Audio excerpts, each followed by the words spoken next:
That is as annoying as they come right there. All right.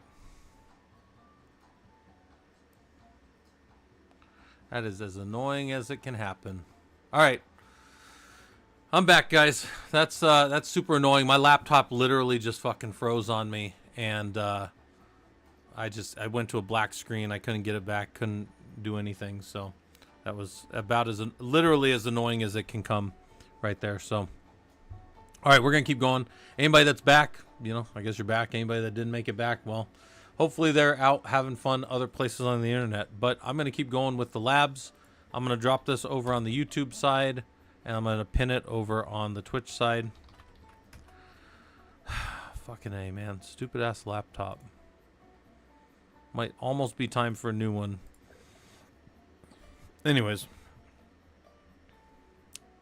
Thing can have 64 gigs of RAM and not even be sitting above idle on its processor and just crashes. So annoying. Alright. But we're not going to dig into that right now. I'll go check on some counters later and make sure I'm not getting like weird errors or something. We're going to do some system facts and grouping, and I was starting to talk about this right before the crash. This is probably the most useful thing, or one of the most useful things that I found as an engineer right here. The things that we're going to be doing here. The ability to group things, like you saw that I could put a variable on a server in an inventory, but could you imagine if I was trying to do that with like 30 or 40 or 80 variables about that server in particular? Most servers bring with them whatever they know about themselves in setup. When Ansible runs setup or factor against a bunch of servers, it takes like all these pages of data about the processor and the disks and all these things, and every single one of those things gets put in a little backpack that Ansible takes for the entirety of the play. And you can use those for any number of decisions, like servers with more than 4 vCPUs, virtual CPUs, do this, and servers with less do this, and you can make all these decisions. So the server knows all those things about itself, and Ansible comes and queries it and gives it that, but we can stamp those servers with more things about themselves if you needed to. And before, when I was working at Best Western at the start of the pandemic, I was their Ansible architect. I was putting all this stuff together and building all this stuff out.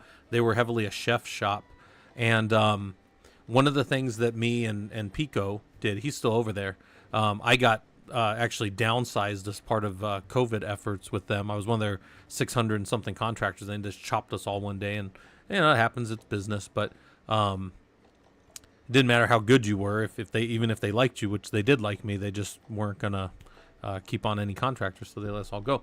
Anyways, where I'm going with that is I had done this to a bunch of their servers, so I knew where all their servers belonged in the patch group. So you might say, well, Scott, can't you just pull that from a configuration management database, the CMDB? And I say, yeah, but you know what? The problem with CMDBs is they're not always up to date. They're not always accurate. So what I do is I'll pull information from there and use it to update what's stamped on the servers. But the servers kind of know things about themselves in the environment that aren't necessarily part of the server build. So what I mean by that is like the server knows its architecture, it knows its OS, it knows its kernel version, those kind of things. But what a server doesn't know by default is what production environment it's in, what patch group it's in, if it's an app or a web server. I mean, it may know that, I guess, if you queried, like, what kind of software do you have on you, but we could just stamp that on the server and know that about the server in Ansible. So that's what this system facts and grouping by facts are.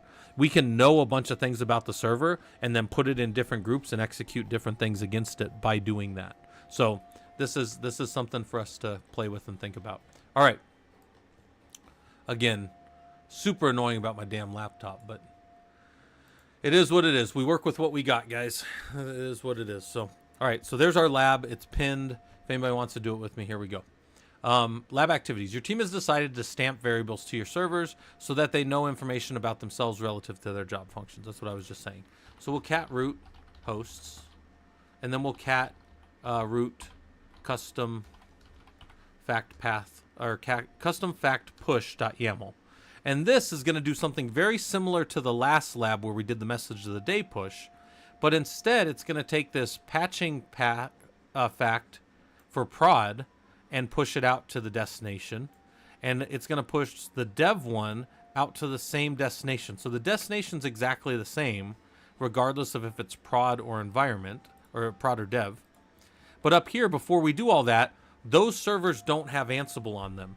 This path would be made if Ansible was in everywhere in our environment. But since we don't know that Ansible was made all over our environment, we need to have this file made, this path made, etc ansible facts.d. So that's the first thing we do. We use the file module.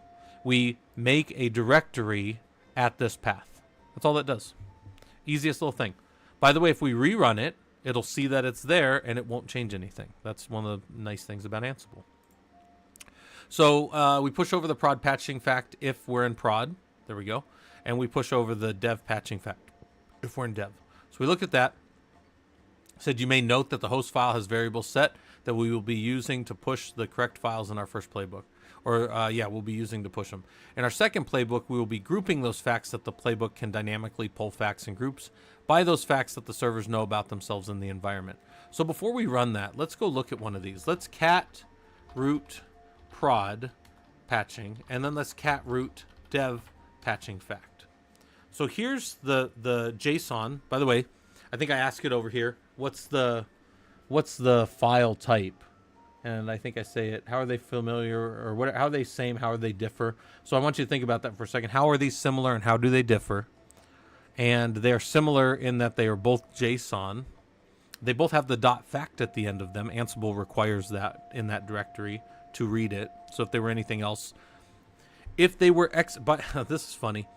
Ansible can execute things in that directory and take the output and use that as a fact as well.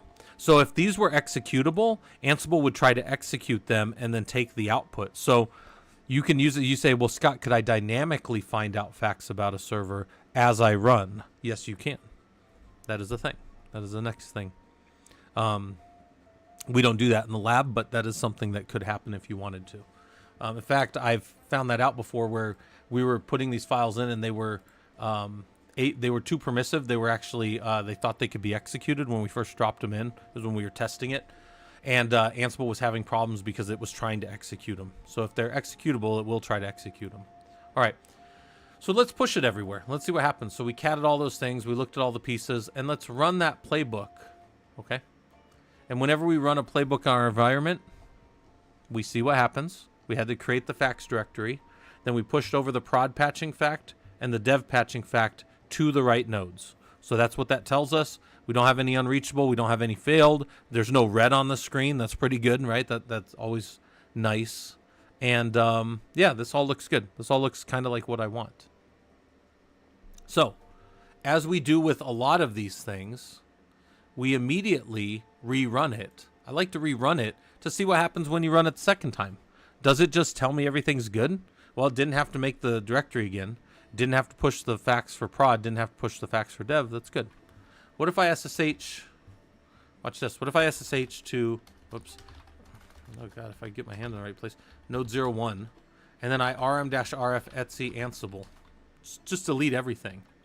And then I exit back out and I rerun the playbook. What's this going to do now? Well, it's going to have to regenerate that directory, and then it's going to have to re-push just that one side. So if things were to change, Ansible has, and this is the concept of idempotency, I could keep running this over and over again. It doesn't matter. Nothing, anything that's changed will be put back. Anything that isn't there will be generated, right? It'll make the file or the directory if it needs to. It'll push what it needs to back to the original value, right? So, and you can play with that. We've proved that in other labs and stuff, but it's one of these things where it's good to understand. And then we just run this to see how they group up. So the way that this playbook works, so we'll look at this playbook and say, let's see how it works. Let's see what it does, and then we'll look. At the beginning, the nodes tell us all of the groups that are active in this playbook at the start. So control plane sees only the server's group. That's what came from the inventory file. He's in the server's group. And node 01 sees only the server's group. Then we go and we set the groups for reboot group, if we had a reboot group setting. Then we set the reboot flag, and it only had to happen on one. And then now when we look at it at the end, The control plane node, he sees that he's in the rebooting group, he's in group 2, and he's still in the original servers group. Node 01 sees that he's in group 1 servers, he's still in servers, he's in group 1, but he is not in the rebooting group. So let's check to see if that logic is what we expect. If we go back to our cat for our prod, and we cat for our dev real quick, we see that, okay, group 2 is true for rebooting. Group 2, rebooting, boom. And Steklasa over on the YouTube side, I don't think it deleted your message. My whole system crashed, so I just restarted it. Did it write all this viable data for free? Steklasa, I wrote all this, all these labs and stuff. I wrote all this. But yeah, these are all free. You guys can go to Killer Coda. The Killer Coda site is 100% free for anybody that wants to use it. You just have to give them an email address. They don't even bother sending you a lot of emails and stuff. And they're a pretty active group. A bunch of people, I'm one of them, but a bunch of people just maintain labs up here for people to use and people to go and work on. And I've told you guys this, I've shown you guys this before, but I'll show you again. The only thing I get out of this, nobody pays me anything, I don't have a sponsorship with them or anything. The only thing I get out of here, and probably one of my favorite things, is this right here. Because I'm kind of a data junkie. I like looking at data. I like seeing graphs. They show me how much people are using this. So here's the active scenarios for the past hour. The past 24 hours, look, people doing labs with me have kind of pumped our numbers up a little. And then the past 7 days, how many times people have been using labs has been kind of lower because I've been in Mexico. But now, in the past 30 days, you know, a bunch of people were using the labs. And then I'm doing pretty all right for being only May 12th compared to the last 6 months. We're probably going to blow over the top of any other month that we're doing it.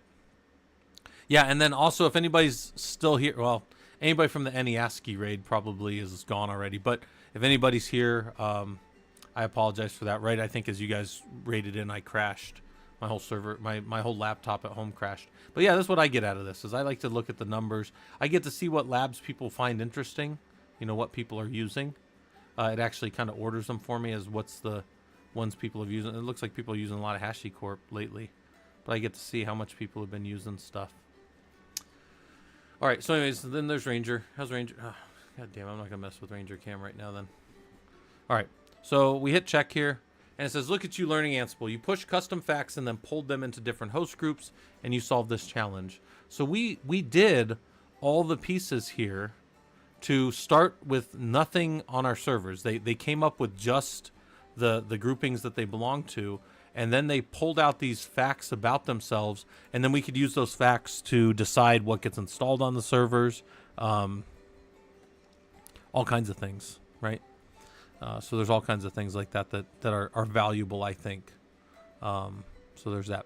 So yeah, hopefully on the YouTube side, hopefully that helps you out, Steklasa. You know that this is all free. You could do all these labs and stuff.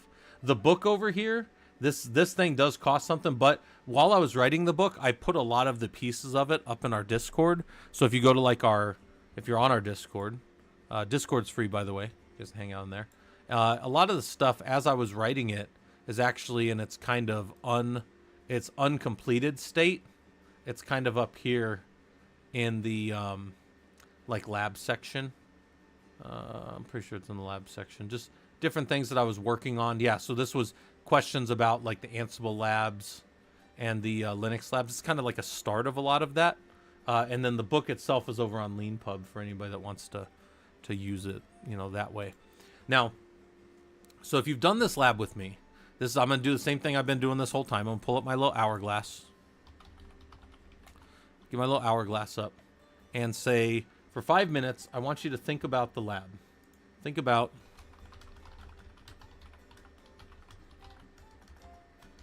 how would you use it? Think about the lab.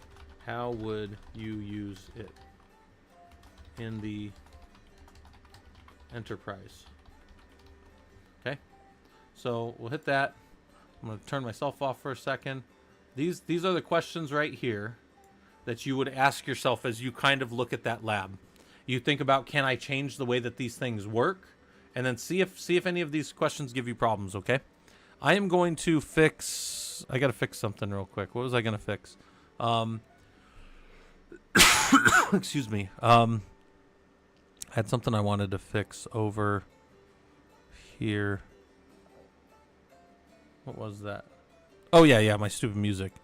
I think it's not shuffling or changing. So let's change over to Streaming Dark and see how that works. Although it's funny, I think I was messing with that right as my damn laptop crashed last time. Let me shout out.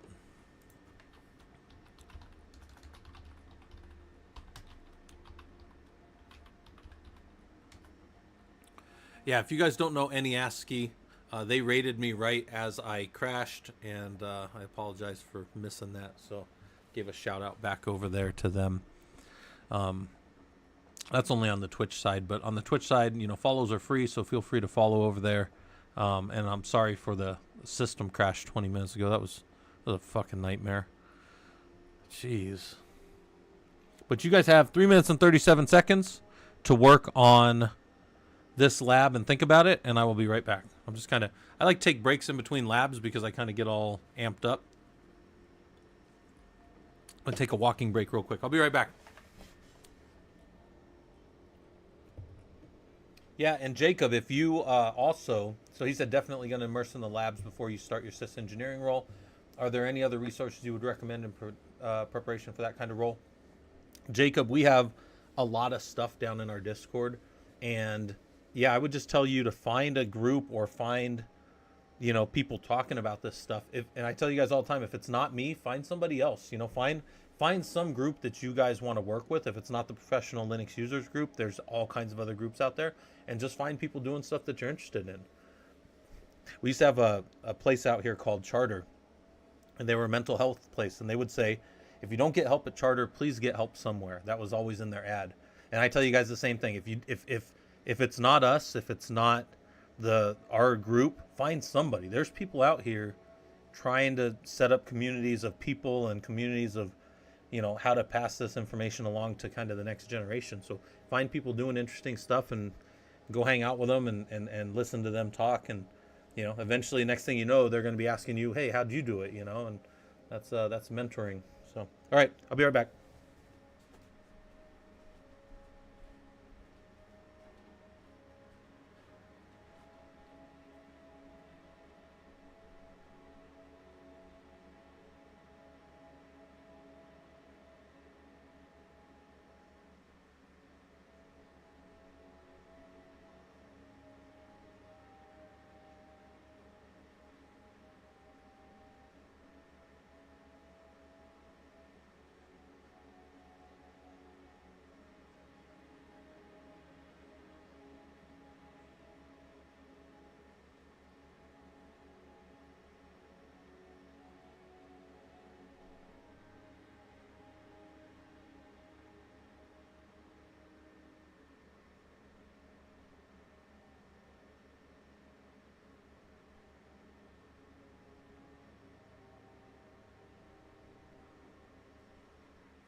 All right, my time's almost up. Yeah, and I apologize to any ASCII raiders that are still around. I dropped like right as the raid happened, so I apologize for that, for kicking everybody out and all that stuff. I didn't do it on purpose. I assure you, I got kicked out as well. I was sitting here looking at just a black screen. All three of my screens turned black, and I was like, and I still had the camera on me, so I was like, well, I hope you guys can still hear me. And you know, my keyboard still had input control, so I had like numlock and stuff, but I couldn't even break out with like anything. So it was really just a hard reset at that point. So, and that's weird. It happens on this laptop typically only when I'm doing streaming and when I'm doing music at the same time. It's like one of the most annoying things. All right. So I don't, so one of the things I try to avoid doing, right? And I know people, there's different thoughts on how people learn, right? There's all kinds of modalities and theories and all this kind of stuff, and I'm pretty entrenched in that as a longtime college professor. I've learned a lot of ways that people learn, but what I try not to do, especially with these, is to walk you through them. This is for your process of how you've done it, and if I tell you my way, then I'm just going to make a bunch of little clones of me, and that's not really. I don't think that's valid. Like, I think you guys have to think through these things if that's something you want to do. Some people probably just want to. I couldn't imagine why anybody in all the world would just watch me just to watch me. But I would think if you were watching me to learn something with this, then you would be like, hey, this is, how do I go through this? So, all right. All right, so good. That's that one. Let's go to another simple one. These ones are kind of simple, and then they start getting more and more kind of complex as we go. So we'll go look at how we use Ansible to create users, right? We can create users and do some... Uh-oh. What the hell? Get out of here. There we go. Let's go down to create users. Playbook to create users on different servers. So we want to create different users on different servers based on different facts or whatever. Again, some of these things are just simple things done a different way. So your engineering team needs to push service accounts for users and teams to some of your systems. You have decided to use Ansible. You could also do almost all this, actually everything that I do in here, we could use bash for. Like, we used to do bash for loops and do all this stuff. But we're trying to do it in more of a Ansible way. Hold on, I'm just gonna do this real quick. Hold on. Let's just get in these stupid things. All right, there we go. There's Ranger. He's breathing. I can see him breathing. He's a tired old dog. All right. I didn't want to see that thing keep spinning up there. All right, so verify. So your engineering team, that's what we're doing. Verify our root host file. So cat root hosts. It's there. And then cat root user create.yaml. What's going on in there? This looks very similar to our other two labs that we just did, right? We have a new thing. We're saying user push to environment servers, but that's arbitrary. We're going against servers. Okay. Gather facts true, become true. All right, that's fine. We're already root, so it doesn't matter. And then we debug our variables. And then we do when prod in environment, when dev in environment. And then now we've got this user module with a username and a comment. And then down here, we've got a username, a comment, and we've added another argument called groups admin. So in the dev space, when we make the dev engineer, we're making them part of the group's admin, whatever that means. Actually, in Etsy sudo or is under Ubuntu, anybody in the admin group can become sudo. They can use sudo to become anybody they want, including root. So we are giving them root. We are not giving them root. That is a way to do it. It's not the only way. So it says push the user prod to the prod servers and the dev user to the dev one. Okay. That's good. Is Ansible sought after in the market? Yes. Steklasa, Ansible is pretty... If you look at like the Gartner... Do you guys know how Gartner Magic Quadrants work? If you guys have never heard of the Gartner Magic Quadrant, this is a thing that... Let's see. Just find one. Just find a Gartner Magic Quadrant real quick. Here's one. This is an example of one. And let's just open image in a new tab so we can see it. This is what's called the Gartner Magic Quadrant. And at the bottom left is a lower ability to execute and a lower completeness of vision. But on the top right, that's what people really want to be in, is the leaders. They've got a completeness of vision with what the tooling or tool is going to do, and then the ability to execute is high. And Ansible's always up here in the top right. Ansible's one of the what they call like the magic quadrant type. You want to be in the top right, and this is where like industry leaders are. And they even say here leaders, challengers, niche players, and visionaries. Visionaries have a good vision, but they can't execute it yet. Leaders are both executing completely, and they also have a good vision of where they're going, right? Ansible's one of the top kind of things. And Gartner is this company that goes and looks into, they do research on like who's using what and what tooling and all that kind of stuff. And then they build these little quadrants of all the data. You know, Amazon Web Services way up here. Microsoft and Google are here. Alibaba Cloud is down here. So is Oracle, and you know, all these kind of things. And I'm sure IBM wants to get out of down here, which is why they've bought Red Hat in the last 5 years, and then just in the last few minutes, they've bought HashiCorp, right? Actually, HashiCorp was earlier. I think it was late last month was HashiCorp. So, right, probably about 2-3 weeks ago now. Anyway, so yeah, it is highly. The question was, is Ansible sought after in the market? And I think it's highly sought after. I use Ansible almost exclusively for tooling and projects, and I'm constantly training engineers because I do a lot of contract work for my company. I get contracted to places, and they always bring me in when they want somebody who understands how to get a whole bunch of systems wrangled into like one thing. Like I'm really good at like grabbing all the systems and kind of wrestling them down. I'm also a wrestler, so that kind of makes sense, but I'm really good at getting them all under one control.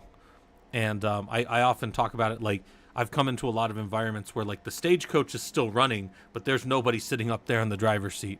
It's just fucking careening down, and the horses are just thankfully not going off the side. But we need to get control of the environment again. So then I use Ansible. I get everything under control. I get it all calmed down, and then we can start to take the direction of whatever cluster, whatever we're doing, into the way we want to go. So Ansible it's just like, even if you just came on here and you've never seen any of this stuff, you can look at this and go, I could tell you what that does. Pretty quickly, you'd probably be like, well, it's going to user push, okay? It's going to debug some stuff. It's using a debug. I don't know what that is. It's going to create a prod engineer. Well, I trust that that's right. And create a dev engineer. So you could probably at least explain this to somebody pretty quickly if you didn't know. But then we dig into like, okay, well, there's some differences here. We're making this guy an admin, whatever that means.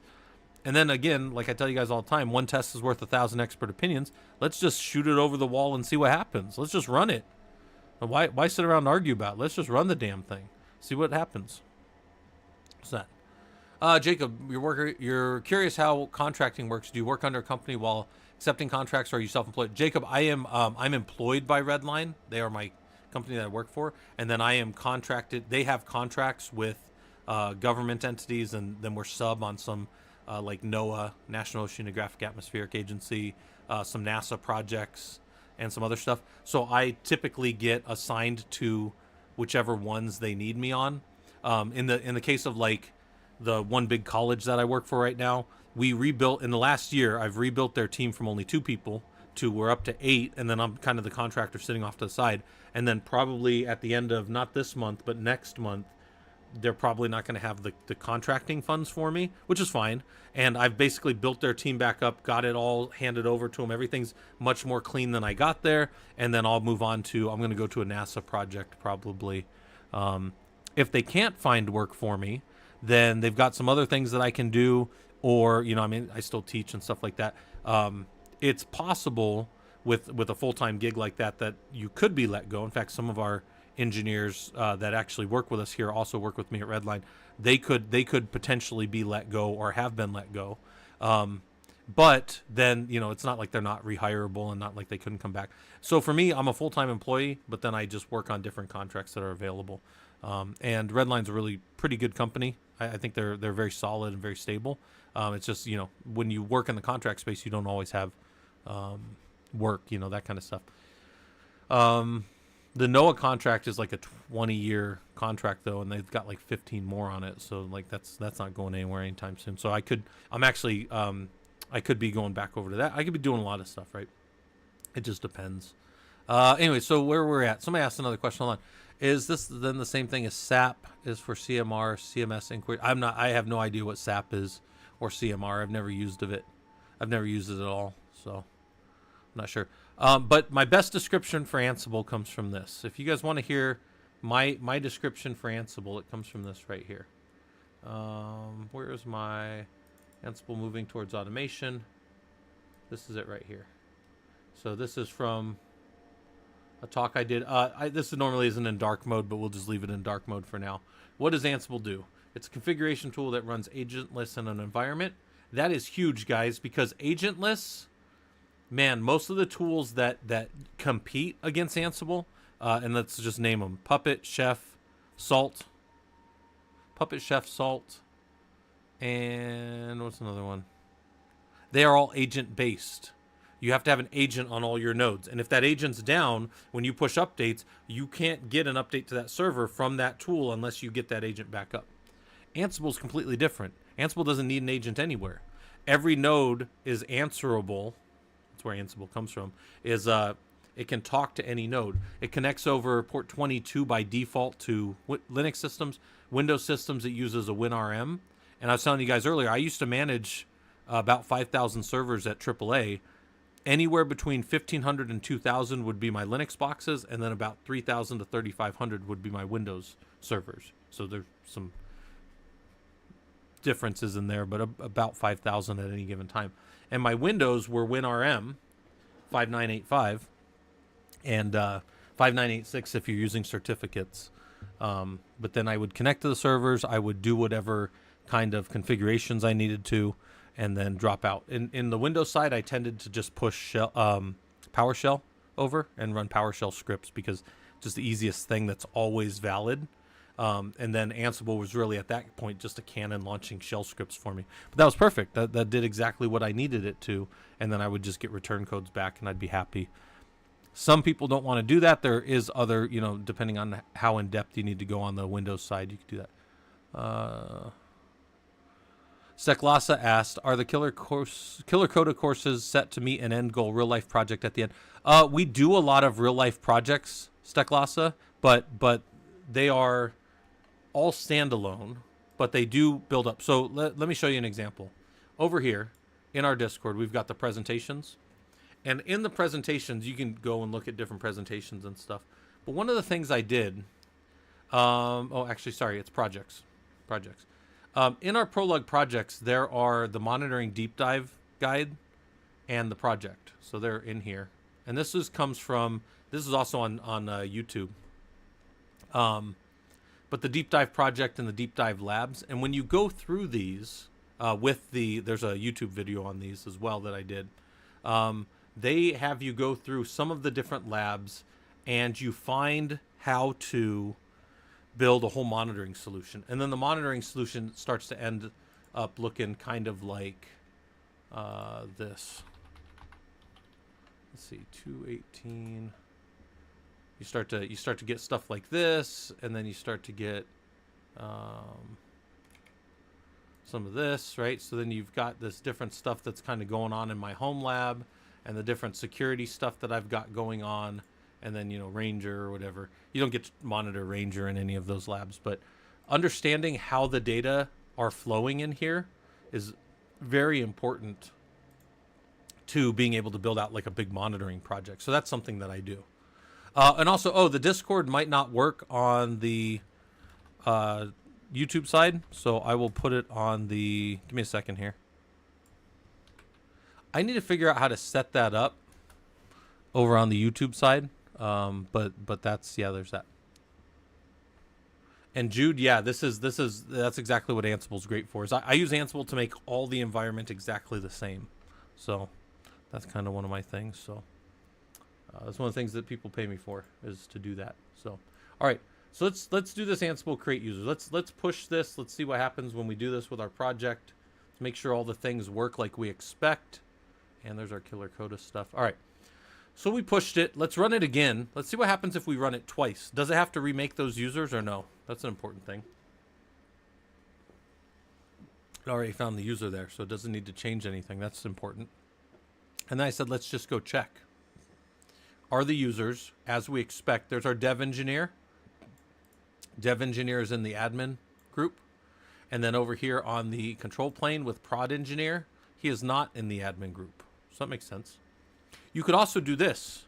You could also go on just this node. I can say sudo -l-U prod engineer, and he is not allowed to use sudoers. And then SSH to node 01 and say sudo -l-U dev engineer, and that one can run any command they want. So there we go. We know now that we've kind of done our own little check and seen that the system is working as we expect it to. So there we go. All right.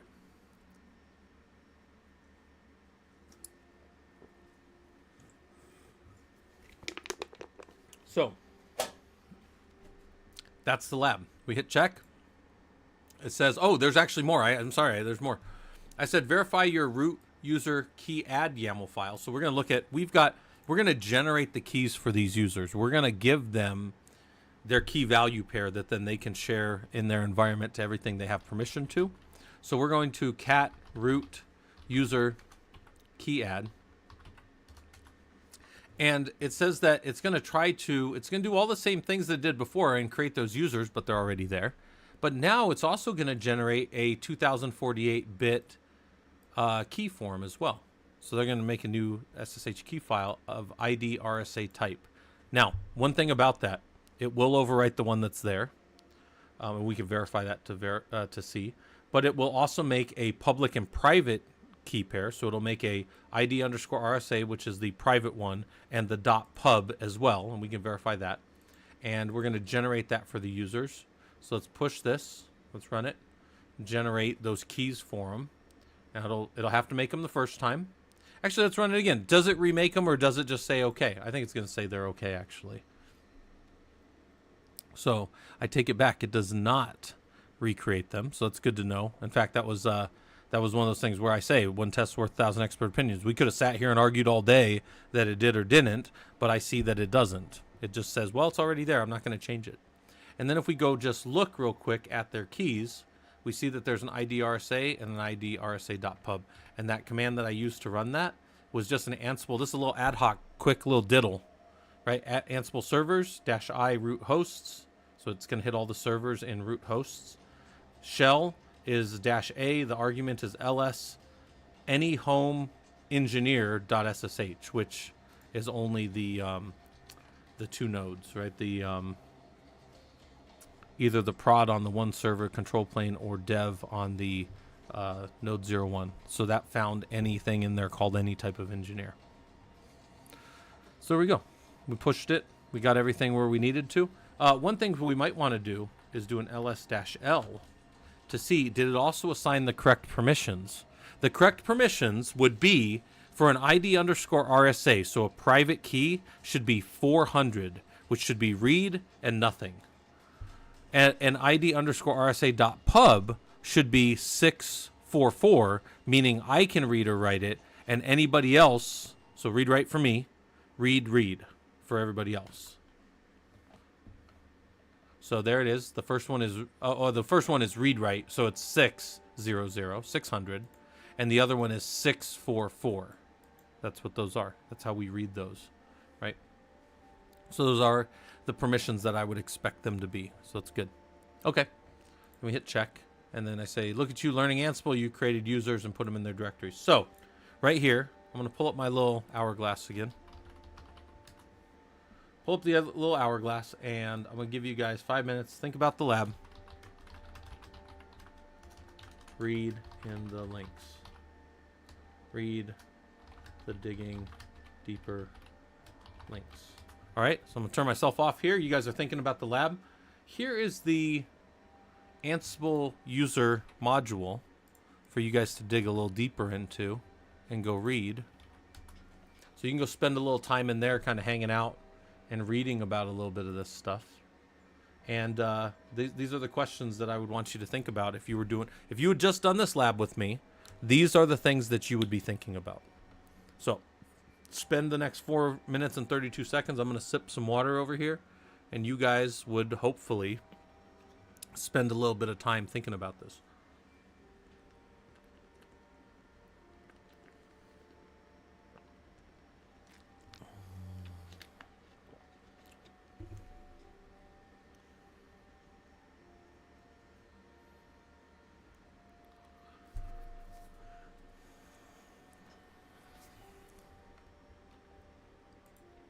All right, let's go find our engineers. I'm going to talk to the engineers real quick while we're waiting here. And I need to check real quick the date for August. We're going to use August 3rd. Where's this at? August. Yeah, August. We use August 3rd. That's Saturday. Okay. Good.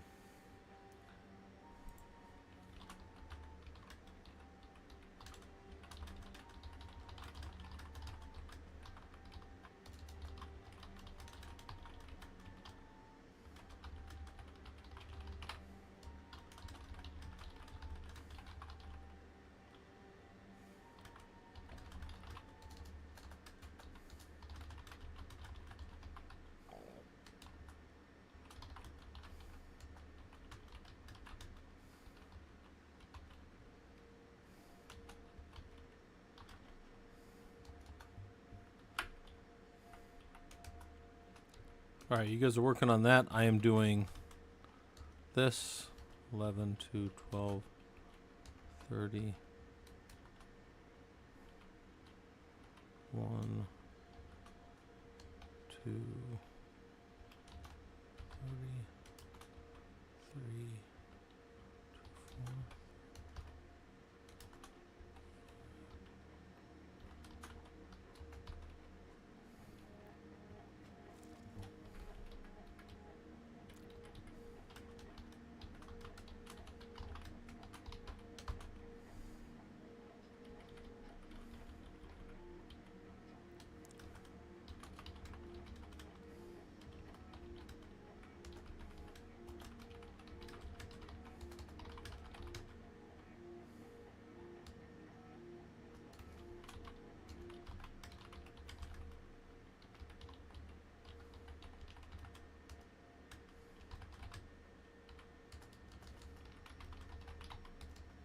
All right, you guys are still working on that.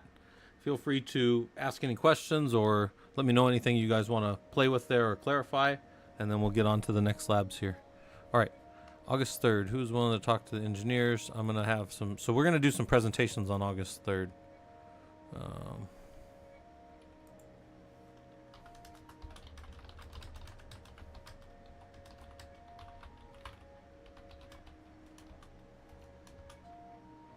What would we call that?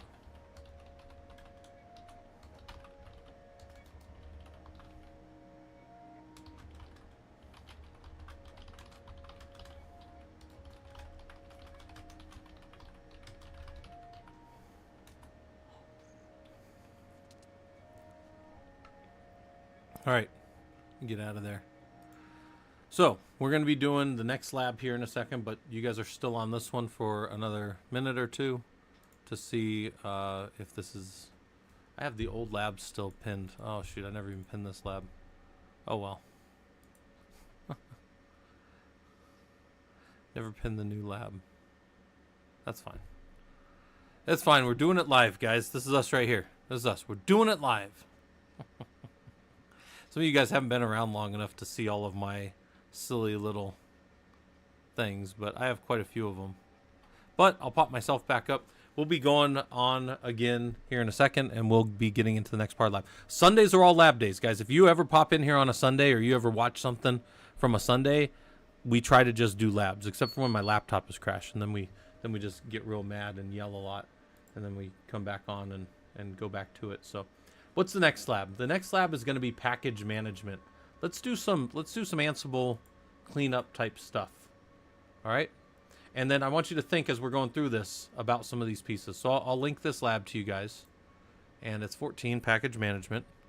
Here it is over on the YouTube side, and then on the Twitch side, there's the pin for the lab. And let's do a little bit of package management type stuff. Again, I tell you guys, you can just blow through the labs with your head down, and it'll answer all the questions, and it'll do everything for you, and you'll see all the output. And I think there's some value there. For some of us, we just want to see the thing happen, just the facts, right? But then the lab book over here is for you to think about these different things that you're doing and maybe how much you tweak them or do them differently, right? And that could take about 10 or 15 minutes as opposed to just blowing through in 5 minutes, right?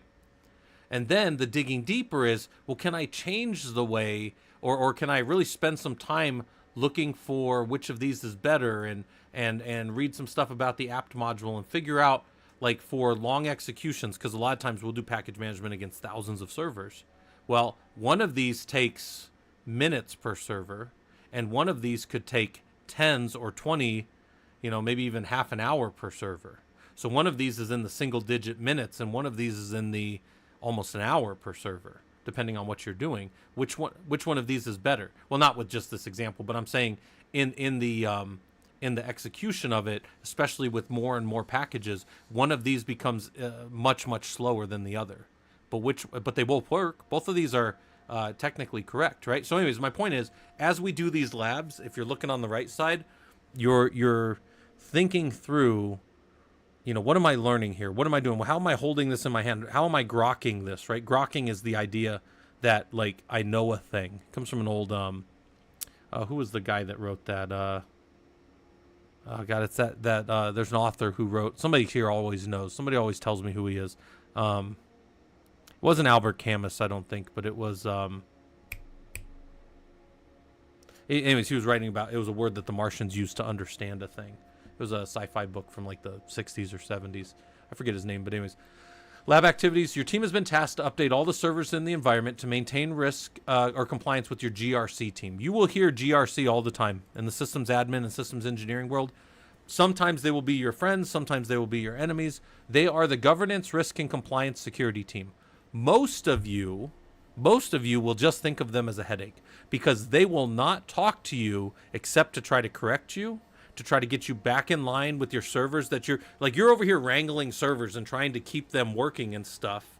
This big fleet of servers, you're trying to keep them patched and maintained them up. And those guys are yelling at you because you're not doing it fast enough or good enough or whatever. So there is sometimes a conflict-based nature between you and GRC. It just happens. Well, security in general. And trust me, the security team knows that when they talk to people, it tends to be to tell them get back in compliance, right? So you also need to configure some new servers and software for the environment. So my thoughts on this is if the GRC team is going to come to me anyways, if they're already going to, I know that they're going to make more work. They have the authority to give me that extra work and give my management the extra work. Hold on. I just lost my other internet. Huh. So I have two internets into my home because I'm an engineer. I cannot be offline. What happened earlier was my laptop crashing, but that you can't fix that. But my work laptop, I'm on my normal internet, which is the same one as the lab. But if anything goes down, I jump over to my CenturyLink, right? Well, anyways, I just got an alert that the CenturyLink is out, but that doesn't matter to me because that's my secondary internet. That's the one that when people come over, all my guests get that internet. Perfectly fine, perfectly fast internet. I just don't use it as my primary. My primary is all of my lab stuff, right?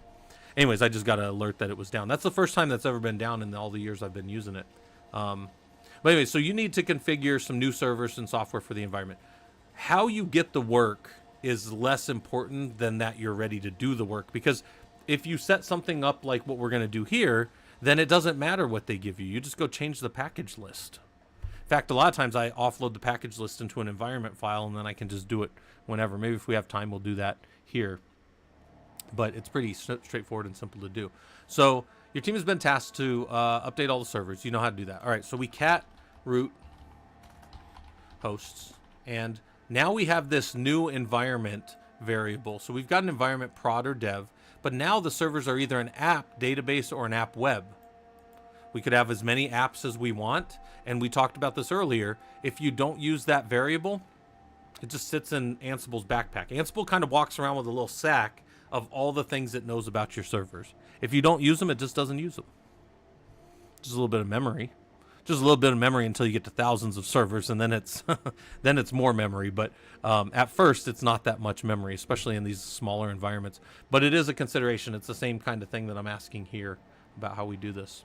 So, update all server. Okay, so we come down here and we cat the root host, and then we cat our packages, and then let's just run it. Let's see what this. Oh, let's cat the package one first, real quick. So this says it's going to upgrade all the packages to latest version of all of the packages to latest with the apt module. So apt is the package manager for Ubuntu systems, and this is simply upgrading everything on all the nodes. So let's run it. Actually, I'm going to cancel that real quick. I'm going to put a time on the beginning of it. Time is your little stopwatch inside of the Linux bash command line. It's a little tool here. So we're going to run this, and we're going to see how long was the execution on this node here. We're going to get 3 times out of this. I've told you guys this before, but I'm going to emphasize it again. There's 3 times that come out of time. There's the real time. They call it real time. Most of us call this the wall clock time. The wall clock time is the real time. If I was watching it here on my phone, the real time between when I hit that button and when it's done in Chronos, the passage of normal time. There's 2 other types of times that are going to pop up. They're going to be the user time and the system time. System calls that are sitting and being used against a processor are going to get their time, and user space time is also going to be tracked as well. So this stopwatch is super useful. You can wrap time around anything you want that you run.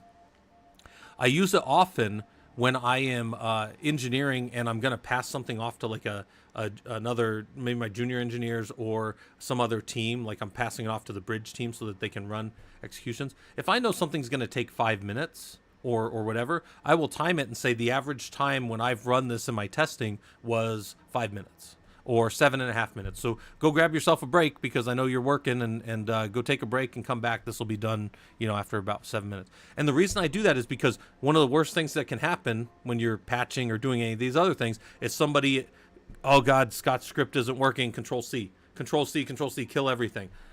It can cause all kinds of problems, right? We don't want to stop execution on something that's running. The trucks are rolling, right? We got them going down the mountain. We want to make sure that everything's still running. So I like to time things to kind of know what's going on. And it's good. It's good practice, because then at the end of all of my procedure, I can say, hey, if you've done this procedure right, it should have taken, I can even say at the top, total procedure time, 1.5 hours.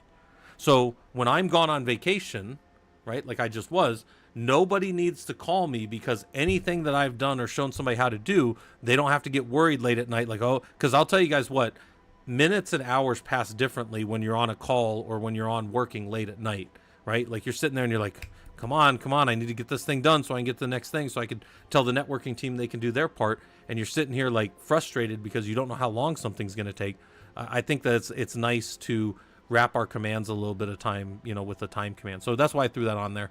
Hey, do you have any cool free Linux networking resources to learn? Rage, yeah. Rage, I think Killer Coda is one of the best sites on the web. So I'll do the labs here. If you don't use our labs, there's all kinds of other labs that are up there. If you're like, I can't stand listening to this guy for another minute, there's all kinds of stuff up there to learn from. So that's one. Two, I would tell you, we have a fair amount of projects and stuff down in our Discord. And I tell you guys all the time, if you join our Discord, download everything and leave, we like when people stay around and hang out and stuff, but you don't have to do those kind of things, right? All right. I got asked to write a conditional loop. So since my stupid laptop rebooted, we're going to reconnect to my home lab here. So here's my putty. I told you guys I just used putty. Here's my user. We'll get into my user, and this is why I use screen-R. I drop right back into my exact shell that I was in a no-hup environment as though I were still there, right? So here we go, boom, boom, boom. And I'll just use this one. And I was asked to write what type of loop was that? Write a conditional loop. So here's a really good conditional loop for a sysadmin. While true, do uptime free-m sleep 3 done. That is a conditional loop that is always testing the condition true. It will execute so between the do and the done is the execution block. So while true, do uptime free-m, sleep for 3 seconds, go to done, come back, evaluate true evaluates to true. It's going to do the uptime, the free-m, sleep 3, done. Come back up, test the evaluation, is true is true. And it's going to loop forever. This is an infinite loop. Terrible computer science, really good sysadmin. And then I can sit here and watch what's going on with the system if I wanted to. So that is a conditional loop right there. It is not a great way to do a conditional loop. A better way maybe to do a conditional loop might be something like this. I may say count is equal to 0, and then condition is equal to 10. D-I-T-I-O-N is equal to 10, right? Something like that. And then I might test here while count is less than condition, right? While count, and you gotta call the variable, right, is less than condition, do uptime this, and this. Now, if I just do this and hit enter, guess what? I still made an infinite loop because nothing's changing. It's always going to be the same thing. And even if I come in here and say do echo, I am running a loop $count times, right? This would never increment. So that's a problem still too. So what I have to do then is come maybe before the sleep or after the sleep, it doesn't matter.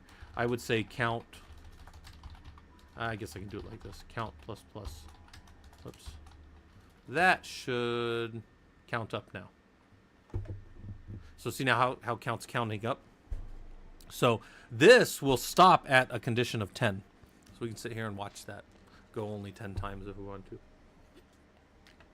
So that's a bash conditional loop, which was what was asked for. I have a whole bunch of dumb little redemptions that you guys can make me stop and do stuff if you want to.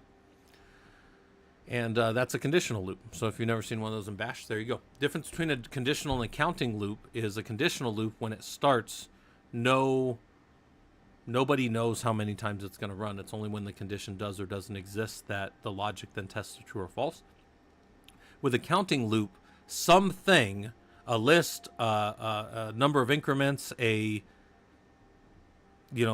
process somewhere knows when it's going to end. A counting loop always, something knows when it's going to end. A conditional loop does not. Conditional loop may never end, right? Those are the differences between the two. Oh, I'm getting a spam call, so I'm going to hang up on that person. All right.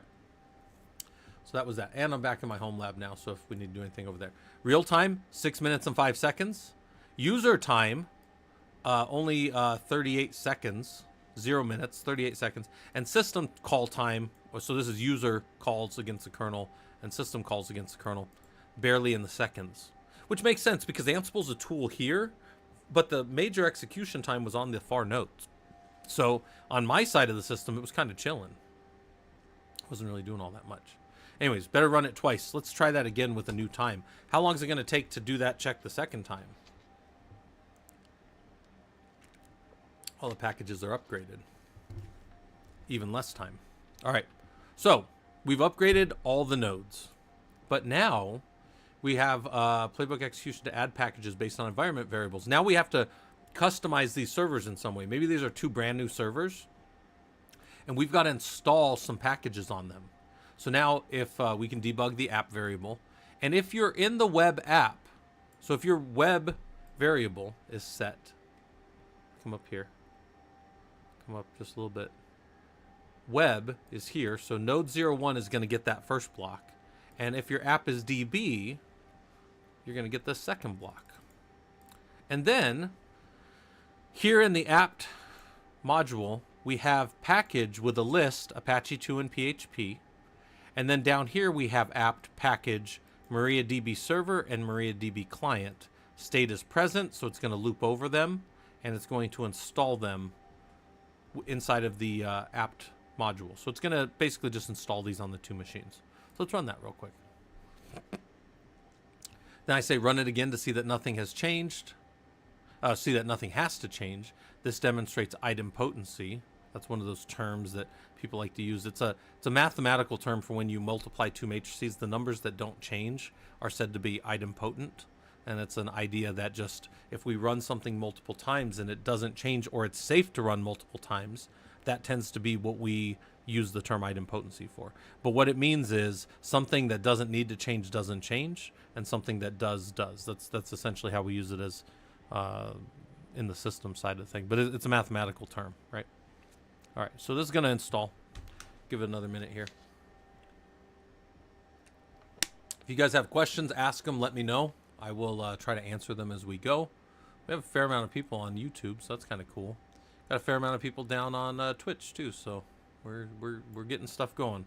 Labs on Sunday, right? That's all we do on Sunday is work through our labs. Oh, let me move this down a little bit so you guys can read what these different questions might be. All right. And then, oh, that's it. Yeah, okay, so we fit everything on one page. Perfect. All right, so it ran, and then it ran, if we run it again, it doesn't have to install those packages again. It also skipped the nodes that it wasn't going to run on, which is good. And it gave us that. So then we see idempotency, and here is the idea of idempotency. An operation is idempotent if the result of performing it once is exactly the same result as performing it repeatedly without any intervening actions. That's what they mean in their sense. It means the same thing, but in math, but that's what it's from. Okay, so we hit check. It says, look at you learning Ansible. You updated and pushed packages. You installed new packages to newly deployed systems. Maybe those were new systems that we just got up in our environment. And those, and if, by the way, guys, I tell you guys this all the time, anything out here it's also in my GitHub, but anything here that you need or you're like, oh, that sounds really good, that would be a really nice playbook to use or to modify for my home environment or my whatever, use it.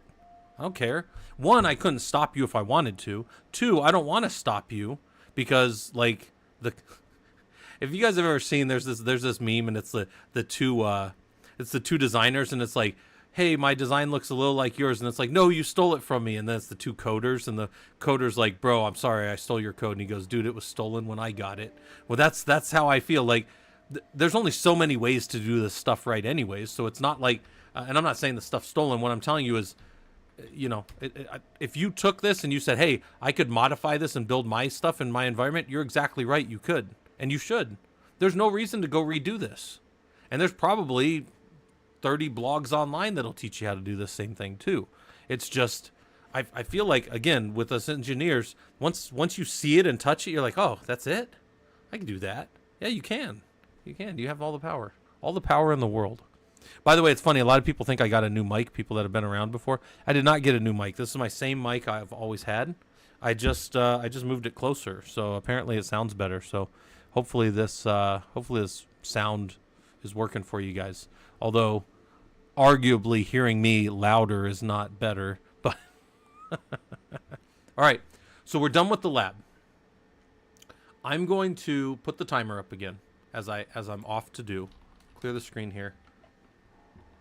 Put the little timer up again, and where's my timer at? Hourglass.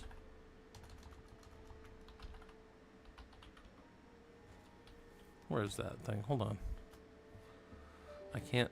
Okay, that's weird. It doesn't come up as hourglass, but Microsoft finds it as hourglass. By the way, has anybody wondered how my closed captioning works? Read the lab on the right, or the lab guide on the right. Try to find some good answers about how this all works. Right? And we're going to say 8 minutes. So, turn myself off here. I'll leave this up for if, oh, not that one. Hold on. This one, if you guys have any questions. So, if you have questions, feel free to ask me. Who knows what that's from right there? Somebody knows what that's from. Who knows? What's that from there, guys? All right, I won't leave it up too long, but that is one of my favorite little, I can answer that for money. Also, Nano J, hopefully this stuff's useful to you. Thanks for the follow that I missed. And GDLFR, and anybody that I missed. I guess I missed a few follows. I appreciate you guys following. You guys are working on the lab if you want. You're thinking through some of this stuff. You're asking me questions if you want. You can also join the Discord and ask questions down there. People have done, a lot of people in there have done these labs and worked through them, so they can help you out if you need anything. All right. So I'm going to take a quick break, walk around for a second, give me like a stretch my legs out, and you guys work on stuff. That's from Rick and Morty. That's exactly right. Love Rick and Morty. All right, you guys work on the lab for a little bit. I'll be right back. Think about this one especially. Can you make this work? And we'll look at this one here in a second.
Oh, Salty Catfish, thanks for the resubscription. We're just hanging out right now, working on the labs. I'm taking a little bit of a break. What recommended for learning security? Something like Hack the Box. Expert Cheat. I have no problem with Hack the Box or Try Hack Me or any of those things. I think they're perfectly fine. I'm a big fan of learning the basics. Like, learn how the systems work, and then you will understand the security behind them, if that kind of makes sense. So learn networking, learn your systems, and then everything that happens outside of that, everything that happens kind of as like a problem, comes from people exploiting their understanding of those things, right? So like that's one of the reasons I'm always hammering understanding the basics of things, because I think like the security part of things becomes simpler for you. Trying to learn security on a system that you didn't understand would give you, I feel like, a lot more problems, if that kind of makes sense. Not even that I feel like it. It's just I know, like, from 15 plus years of teaching college students now, that like you just have to, I don't know, it's like you have to know the basics. And I'm not saying you're doing this, but I'm just going to tell you in general, people want to skip the basics and go right to the cool stuff. We see this in Brazilian Jiu-Jitsu. We see this in systems world. We see this in engineering. Everybody thinks the other thing's cool, but no, it's like the simple thing. Like all the stuff I show you guys is simple. Not, and I'm not saying simple like, oh, you know, Goodwill Hunting, this stuff is simple to me. I'm telling you, like, it's simple stuff that I do. And then people look at me later like I'm casting spells, and I'm like, I swear to you, I'm not casting spells. I'm simply doing simple things quickly, right? And I'm not even doing them quickly. The system is, because I told the system to. So, all right.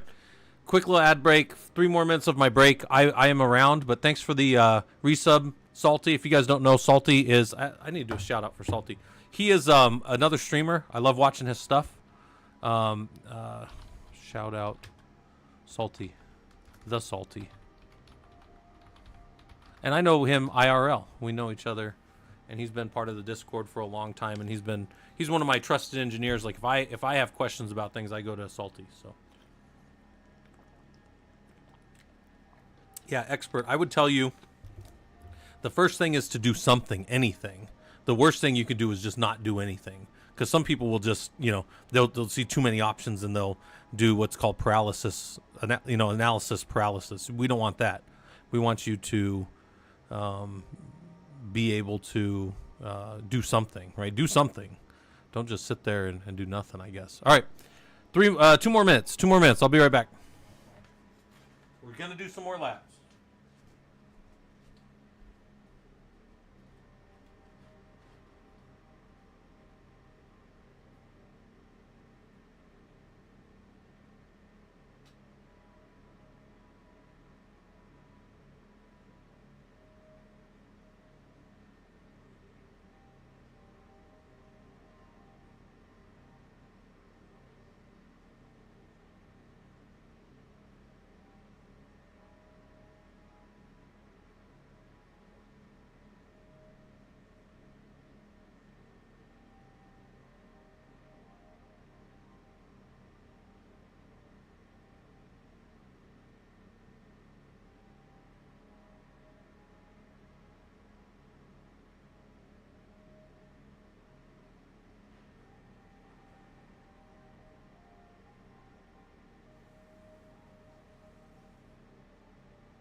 All right.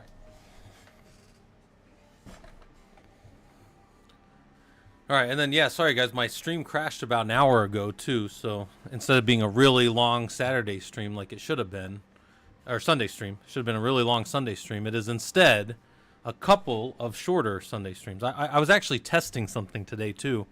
I was trying to hit, like, a longer stream and see if that changed some stuff, because, all right, here, I'll pop back on here. For you guys that kind of don't know the history here, like, I've been streaming for, I don't know, a while. I've been running the Professional Linux users group for like 10 years. I've been streaming for like almost 3. And we kind of blew up on YouTube about 2 weeks ago. Something got caught. Some algorithm in YouTube found something and just like shot up a bunch of our views. We got like 60,000 views almost total. And like 50,000 of them are on one thing, on one video. And I I was looking for like what happened and stuff, and the only thing I can think of on that one video is I did a really long. It was 2 weeks ago. The wife was out of town at a scrapbook retreat, and I just did like a really long, like 5-hour thing. The average view length is only like 2.5 minutes, and I'm like, it wasn't that people are watching it for a long time, but just something happened, and I'm not trying to like make lightning strike twice or anything. I'm just streaming more on YouTube now than I used to. You guys that know, I'd probably stream like 10 times on Twitch for every one time I'd stream over on YouTube. Now I'm just streaming on both. Fuck it. I'm just doing them on both. But anyways, we're doing labs, right? Sundays are all lab days. Let's look at something real quick here. We got this all to work, but then I give you this little challenge here. I said, what if you went to this packages install? So vir packages install. And what if you came here and you really went to any of these, but I'm just going to say like Y7Y, and I'm going to come down here and I'm going to hit P, and it's going to paste, right? So I just grabbed everything from 1, 2, 3, 4, 5, 6, 7. That's what the Y7Y does, right? And then I came down here and I'm going to change this a little bit and say item right here, right? So we'll put, whoops. Doesn't matter if you put spaces or not. That's kind of for you. And then right here I say loop, and we're going to loop. Oh, we're going to also put state up here. State present. And then we're going to come down here, and we're going to change, get rid of that, get out of there.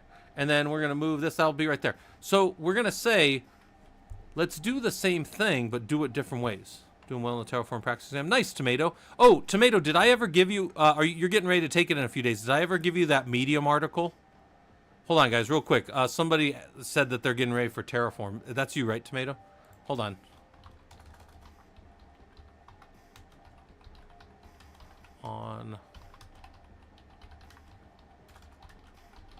Let's see if this one's still there. This guy had...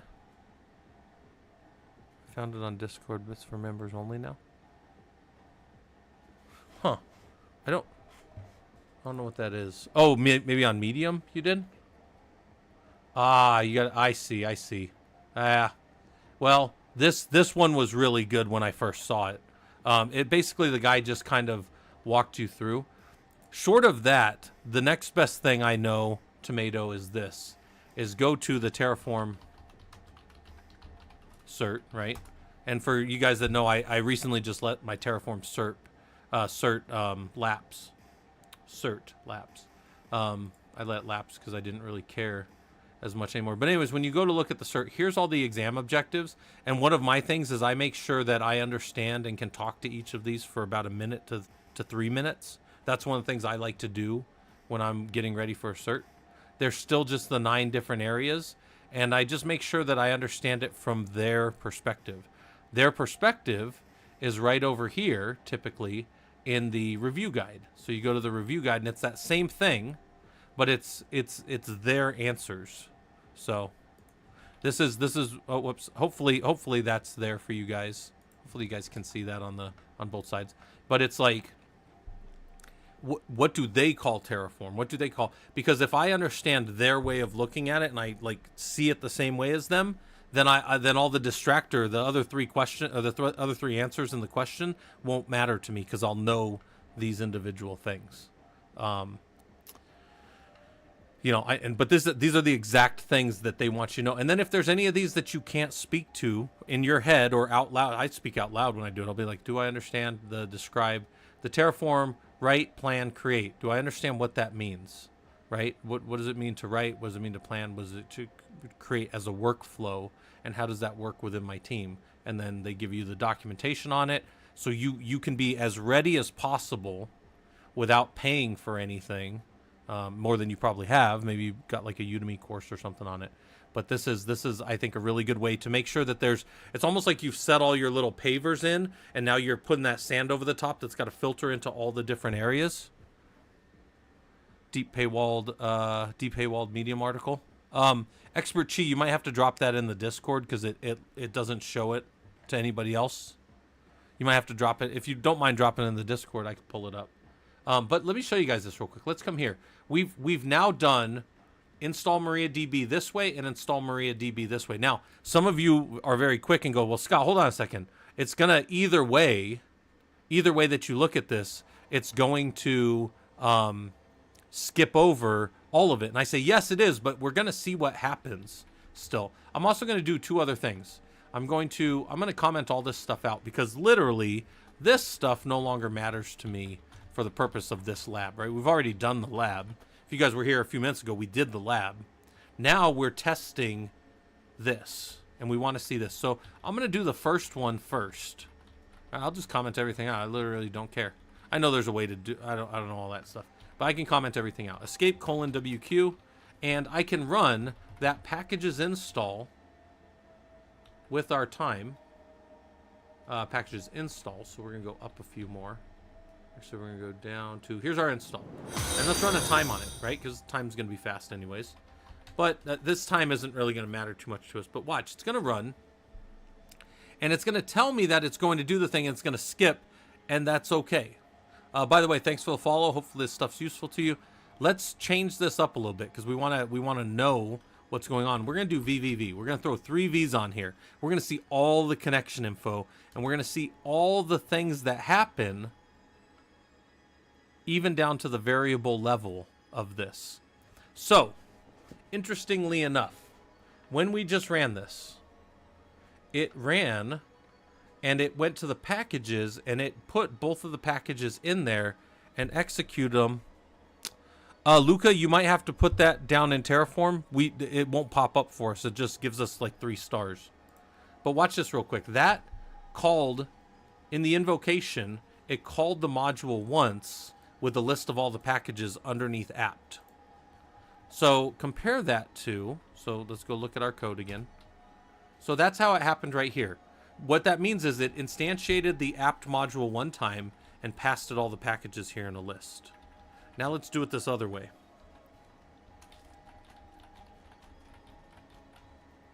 Oh.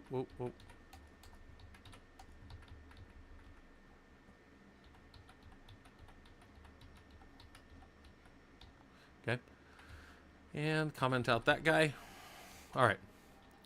Now let's do it the other way. Same exact playbook, but now watch what has to happen. It's still going to pass very quickly. But then down here, it said, wait a minute, hold on. I needed to call it once and gave it the package MariaDB because the loop went once. Then I'm going to, that's the client. And then I'm going to reinstantiate a second time. Well, this was the first time, the MariaDB server. And then it did a reconnection and did this. So which of those two, if you didn't know anything else about this, and I told you that one of them needed to only do one thing, this top one here only needed to instantiate the apt once and passed the whole list and did everything in one stand-up. This one, for each call of apt, it only passed it one, and it had to both stand up the apt module and tear it down and then do a new connection and do the next one each time. It might not be very noticeable in only 2, but think about if you did this with a list of 100 things. Which of these do you think would be faster? And that's the question over here. And the answer is this one is absolutely faster. This one, even with 100, would maybe take whatever time it took for apt to update 100 items or install 100 items. This would be the time it takes to instantiate the apt module, install one thing, shut down the apt module, go to the next thing, instantiate the apt module, install the next item, tear it down, instantiate the apt module, right? Does that make sense? Yeah, so the first one is the better option. However, it's funny. So if you go look in Discord, if you go to our the channel, I asked this the other day. You guys, in the Ansible certification, I asked this the other day, and some of the guys posted, they went to ChatGPT, and it actually gave, because I said which one of these is better and why, and some of the guys gave some really good answers. So if you want to go read about how they worked, one of them used, he even said I used ChatGPT, but that's fine. I'm actually okay with, there are other reasons you might want the other one, but there's things to think about. Clarity, why you might want to use it, using it with a loop, that kind of stuff. But it gave a pretty okay answer, I think. Execution time is the most important, but maybe you needed the other one. So I want you guys, if you want, to go down that rabbit hole a little bit, maybe you do a lot of package management in your career, or you want to get into systems administration and you want to understand how these different things work, you can go play with that. And that's one of the things I love about these labs is they're free, right? Free is the best price, right? And then two, they give you a lot of control to like look at how things work. And what we talk about in jiu-jitsu a lot is failing inexpensively. If you fail, like if you break this lab right now, you do this and it fails and it doesn't work and whatever, what did it cost you? You were just going to be sitting here playing on the internet anyways. It didn't cost you nothing. Now, if you break a lab environment at work, that might cost you something. It might cost you real time because now I got to fix it. It might cost you your job. It might cost real money to the organization. Investment tips asked about what are the reasons for the other way. I don't remember all the reasons. Hold on, let's go look. So he said for the first one, it's better for maintainability. Yeah, so this was just what ChatGPT had said. The task uses a loop to install each package individually. Its complexity clear requires a bit more reading to understand that each. One of them said, yeah, Pico said, why use the loop at all? And I agree kind of with that. I wouldn't do that. You test by seeing what happens when two packages are already installed. I guess loop is a good idea if the dependencies the app isn't able to accommodate. Yeah, that's a good one. What if, because actually sometimes I do this but I use this with Yum or DNF, where sometimes I have to install like GPFS base before I install the other GPFS modules. And maybe I don't want to worry about the order that they are in a directory, because I could just say install everything GPFS inside of a directory and just the order of the RPMs be damned. But base might not be before some of the other packages. So that could be a reason to do the list, because with the list, I have an exact control of the order. I guess that's also true if you feed in a list, though, too. But if you're like me and I'll just glob a directory and grab everything, then I don't have control. Now it's whatever the POSIX order is in alphabetical order, so... Right? Anyways, this is the thing. It's something to go read about, you know. These are one of these things where I tell you guys, like, there's rabbit holes. There's, you know, go deeper into any of these things that you want to spend time on or whatever. All right. The next lab is galaxies and roles. How do we use galaxies? Why do we use galaxies? This one's a kind of shorter lab because then from here on out, a lot of our labs actually just use galaxies and roles. Or they show you how to do some of these different things better. So, okay. Where are we at here? We're at 12 noon. We're gonna keep going though, right? We do long lab Sundays, and especially since my stupid system crashed earlier, we're just gonna keep going on stuff. Also, I'm changing some music up. The music is dark right now, so we're gonna go over to streaming. Let's see. Hold on. Let's go to playlists. No. Where's our playlist? Here we go. Here's our playlist. We have 8-bit acoustic. Let's do acoustic. I haven't done acoustic for a while. Acoustic's all right. We'll listen to some acoustic music for a little bit. Galaxies and roles. So here's the lab. I'll pin it for you guys over on the Twitch side. I'll pin it for you guys over on the YouTube side. Well, I can't pin it on YouTube, I don't think. I can just post it for you there. I had a question on the YouTube side. Is Contia Linux Plus a good idea? Big Bazooka, I will tell you, if you have nothing on your resume, right? Let's say you're new. I don't know how new anybody is, but let's just say you're brand new. Anything that's like a cert or anything that shows you how to do some things is more valuable than not having it. So I call things like that positive differentiators, right? So then if me and you are going for a job and we're the two that get to the end and you have the cert and I don't have the cert, you win typically, right? They have to find a way to cut people at some point for who they want. And if everything else is equal, that is a positive thing. Okay. I'm also going to post, I'm going to do something over on the, hold on. I'm going to do something on the Twitch side real quick, which is beginners. And then I'm going to post this same beginners thing over on the YouTube side. I got to figure out how to get Nightbot over on YouTube as well. But here's if you want two free, oh shoot, it's too long? It's too, oh man. All right. I'm going to pull some stuff off. Let's see if I can post this over here. Hold on.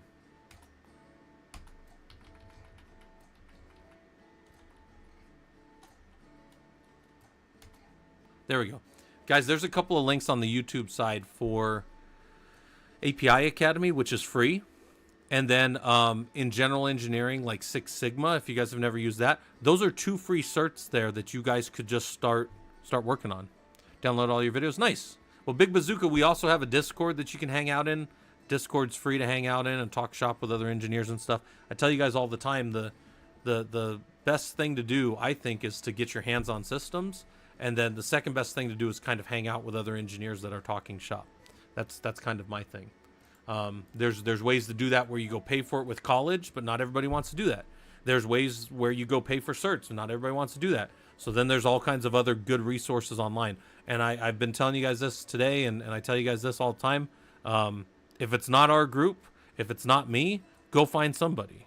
There are so many people out here that want to show you how to do this stuff.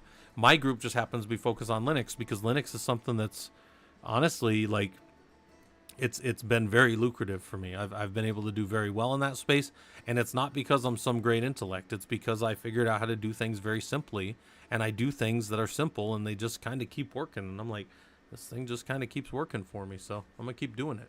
And I try to show other people how to do it too. All right, so this one says, your team has been using Ansible and they decided that they need to have better reusability and modularity of their code, right? You've been tasked with testing and deploying Galaxy to see how inherited roles work in Ansible. So this lab that we're doing now is exactly like the lab before, but now we're going to do it down in Ansible Galaxies. And we're going to inherit roles instead of doing individual tasks. That's what we're going to do here. All right. So let's do it real quick. Let's come down here and let's verify that our host file is good. Looks just like our other host file, so that looks good.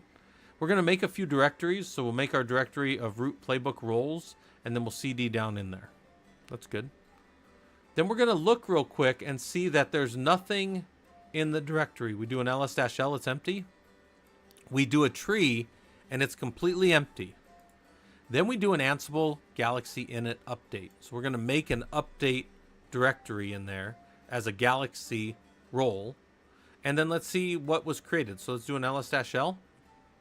There's a file there, a directory here. And then now with tree, look at all these tasty little things that were put in there. This is everything that a playbook needs to execute. By the way, you might say, well, aren't a lot of those things optional? Almost everything in there is optional. In fact, all we're going to change in this lab is the tasks, I believe. Yeah, we're only change the tasks. But you have templates. You have tests if you want them. You have inventory information you can do. You can give variables. There's all kinds of things broken out in a very manageable kind of standard way. You can inherit roles in your environment that don't have any of those extra things. The only things that are required inside of a role is the task directory. The tasks and then main.yaml. That's it. Everything else in there is optional. You don't have to use it, change it, or nothing.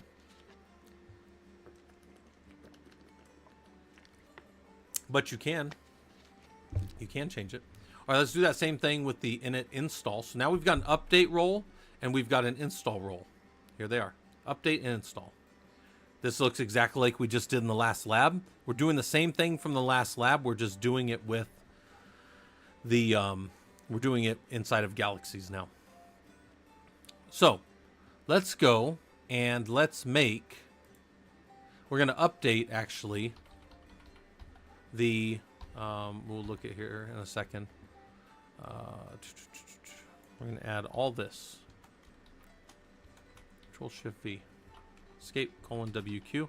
And when what we just did was we dropped into root playbooks roles, update tasks main.yaml. And in there, we said, hey, include this other file called update.yaml. So now we're going to make an update.yaml file in there. And this update.yaml file is going to have just the one little thing we need to do. Right? So roles, root playbooks roles, update tasks, update.yaml. So now if we look in that directory, we just look in tasks. There should be two files in there. And there's the main.yaml and the update. And if we go to main.yaml, all it does is point to the update.yaml. And if we look at the update.yaml, all it does is the one task that just updates everything in our system. That's exactly, this block is exactly what we did in the other lab for the update section. But now it's just down in this role called update down here. That's all it is. So we're going to see here in a second how we can call this, but let's make the other part real quick. So we're going to do the same thing that we just did, but for the install. So instead of update, this will be install, right? So we'll do the install side. I can just add these last two pieces, or this block here. Oops. Where's it at? Copy this, Control C. Come up here, Control Shift V. Oh, that's terrible.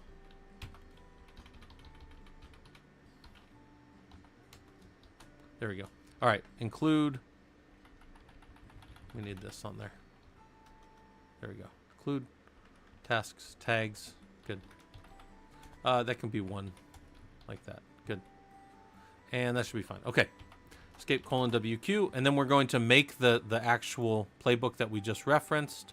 And this is the exact same thing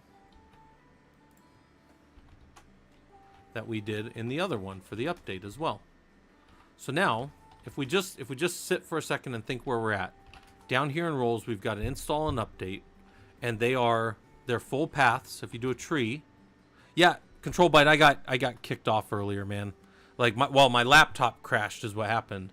Let's be honest about it. It only happens every few months, but it's just a mess, and I don't know. Anyway, so yeah, so we've got these things. Stepped out for Mother's Day brunch. Nice. My mom's in Idaho, so I'm down in Phoenix, so I don't get to see her too much anymore. In fact, one of my brothers just said that she's going to the ER today, or not the ER, but the urgent care. I guess her back's been giving her problems, so she needs to go a little easier on it. What's going on up there? Because what's she at? She's 63, so it's a little bit older. Can't be hurting your back so much. But let's go. Let's look at this real quick. So we've got all these pieces. I went up a directory, and I'm in root playbooks now. Let's look at how we can call these inheritable roles now. So I said, now that we have the roles correct, let's make a playbook that inherits those roles based on the correct tags. By default, if no tags are given, it will run all of the roles. That's true. So it says create a playbook to inherit the roles. Name it root playbook environment.yaml. So let's go make that. It's in the directory I'm in. I'm going to hit I. And here's what we're going to do. We're just going to grab all this, escape : WQ, and then we're going to go look at it. So I'm going to clear this, pwd ls cat environment roles, ls roles down here. And in those roles, we know that we have a fully, let's call it like a bundled up set of Ansible tasks, right? We only have 1 in one and 2 or 3 in the other. But update will do its one little tiny update thing, and install will do its little install thing. And then right here, I see that when I call this playbook to run, I don't have any tasks. I'm going to inherit roles and then do whatever these things are. Now, I learned this the other day while we were messing with this, and this is kind of a fun little thing. I've been using roles forever, but I never do them with tasks. Roles always happen before tasks. I didn't know that. Now I do.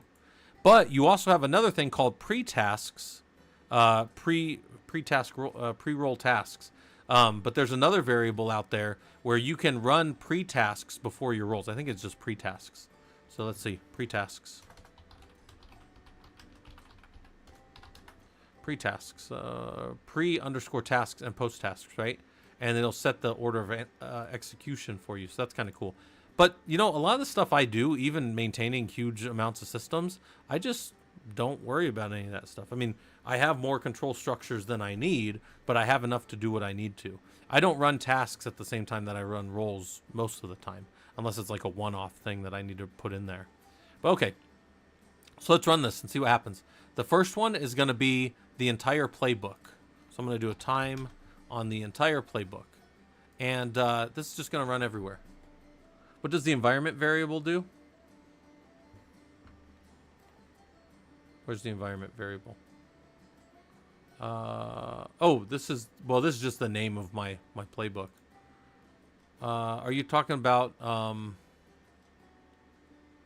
the dash or the env that I have in the host file? Is that what you're talking about, Elaine? So Elaine, the question was, what does the environment variable do? I have an env variable that I'm using, but that's just an arbitrary name. That could be named Taco for all, you know, it doesn't matter. if that makes sense. Yeah. The env is just so that my systems know which way they're going to go.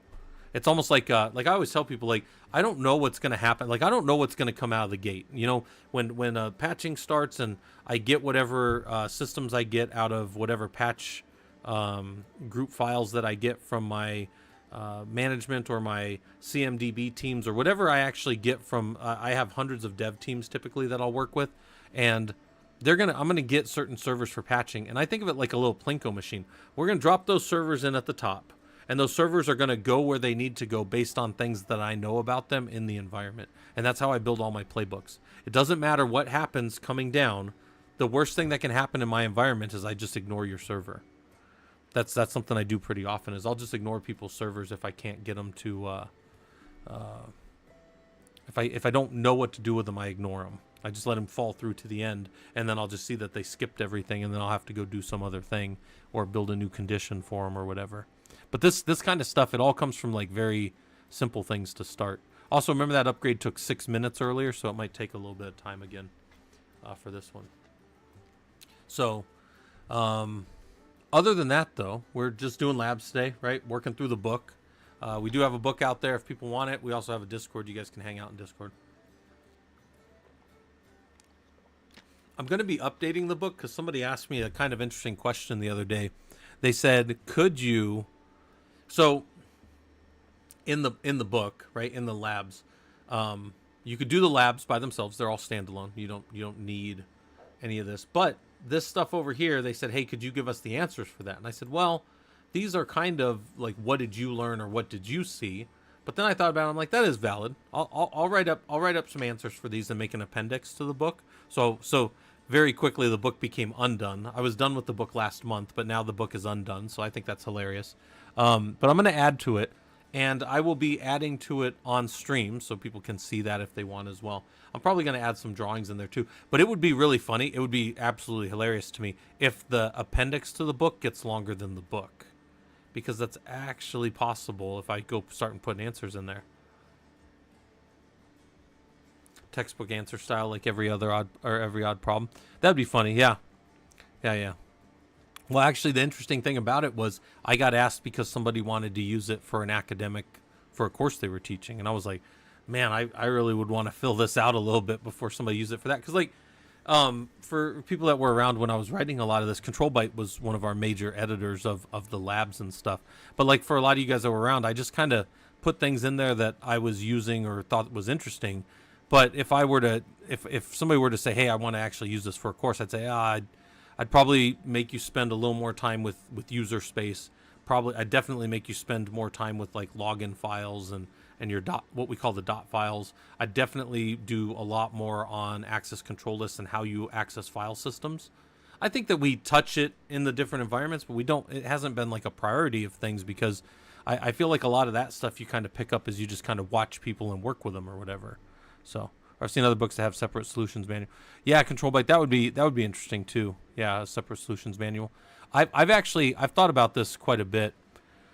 I'm gonna record these in a very similar format to this, but when I do that, I won't be on, and those will be persistent, and they will be named like one will be, it'll be like this. It'll be like Ansible Lab 15. It'll look kind of just like this, and I will record it. It won't have anything on the bottom, won't have me, and it will simply be the lab, and then that will be a full video that just gets uploaded to YouTube.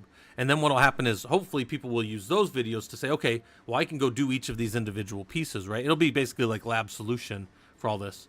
It'll still have some color commentary and stuff on it, but then I'll have that all done, right? But then Control Byte separate to all that, I kind of think I want to do, like, I've been thinking about like a lot of the stuff that I have in all these different pieces. I kind of want to build a book on just, systems administration and systems engineering, like all the things that I think you need to know, beginner to enterprise. That's going to be kind of my little thing, like beginner, because again, beginner to expert doesn't matter. Becoming an expert is irrelevant to me. Beginner to doing it in the enterprise is what's valuable to most people. So that's kind of thing. We use these a lot at work. Oh, yeah. Well, Elaine, hopefully just if you hang out, like hopefully this stuff starts becoming more clear, because the goal of this is to get you guys better at it.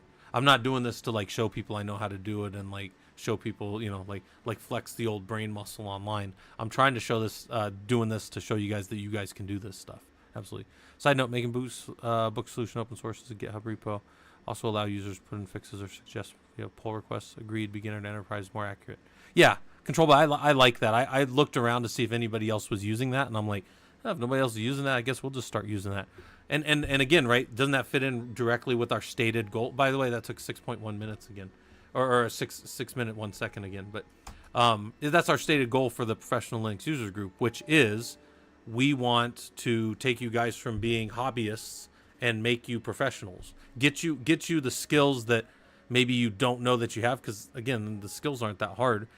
You guys can do this, right? You guys can go work through this. All right, second time it only took 10 seconds. It was much faster. Didn't have to do anything. It skipped all that. But what if I put some tags here and I say tags only do the update side of things?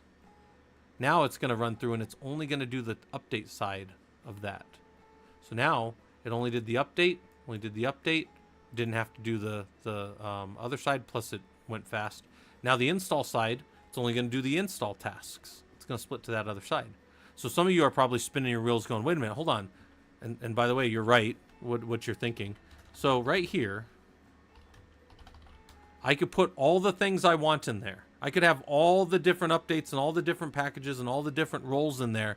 And then I would just build a thing up here and just call any of those pieces that I want. Yes. Yeah, it's that easy.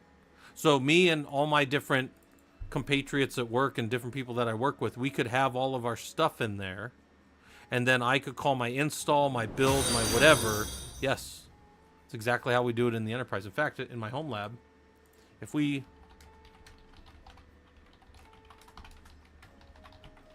Oh, code examples.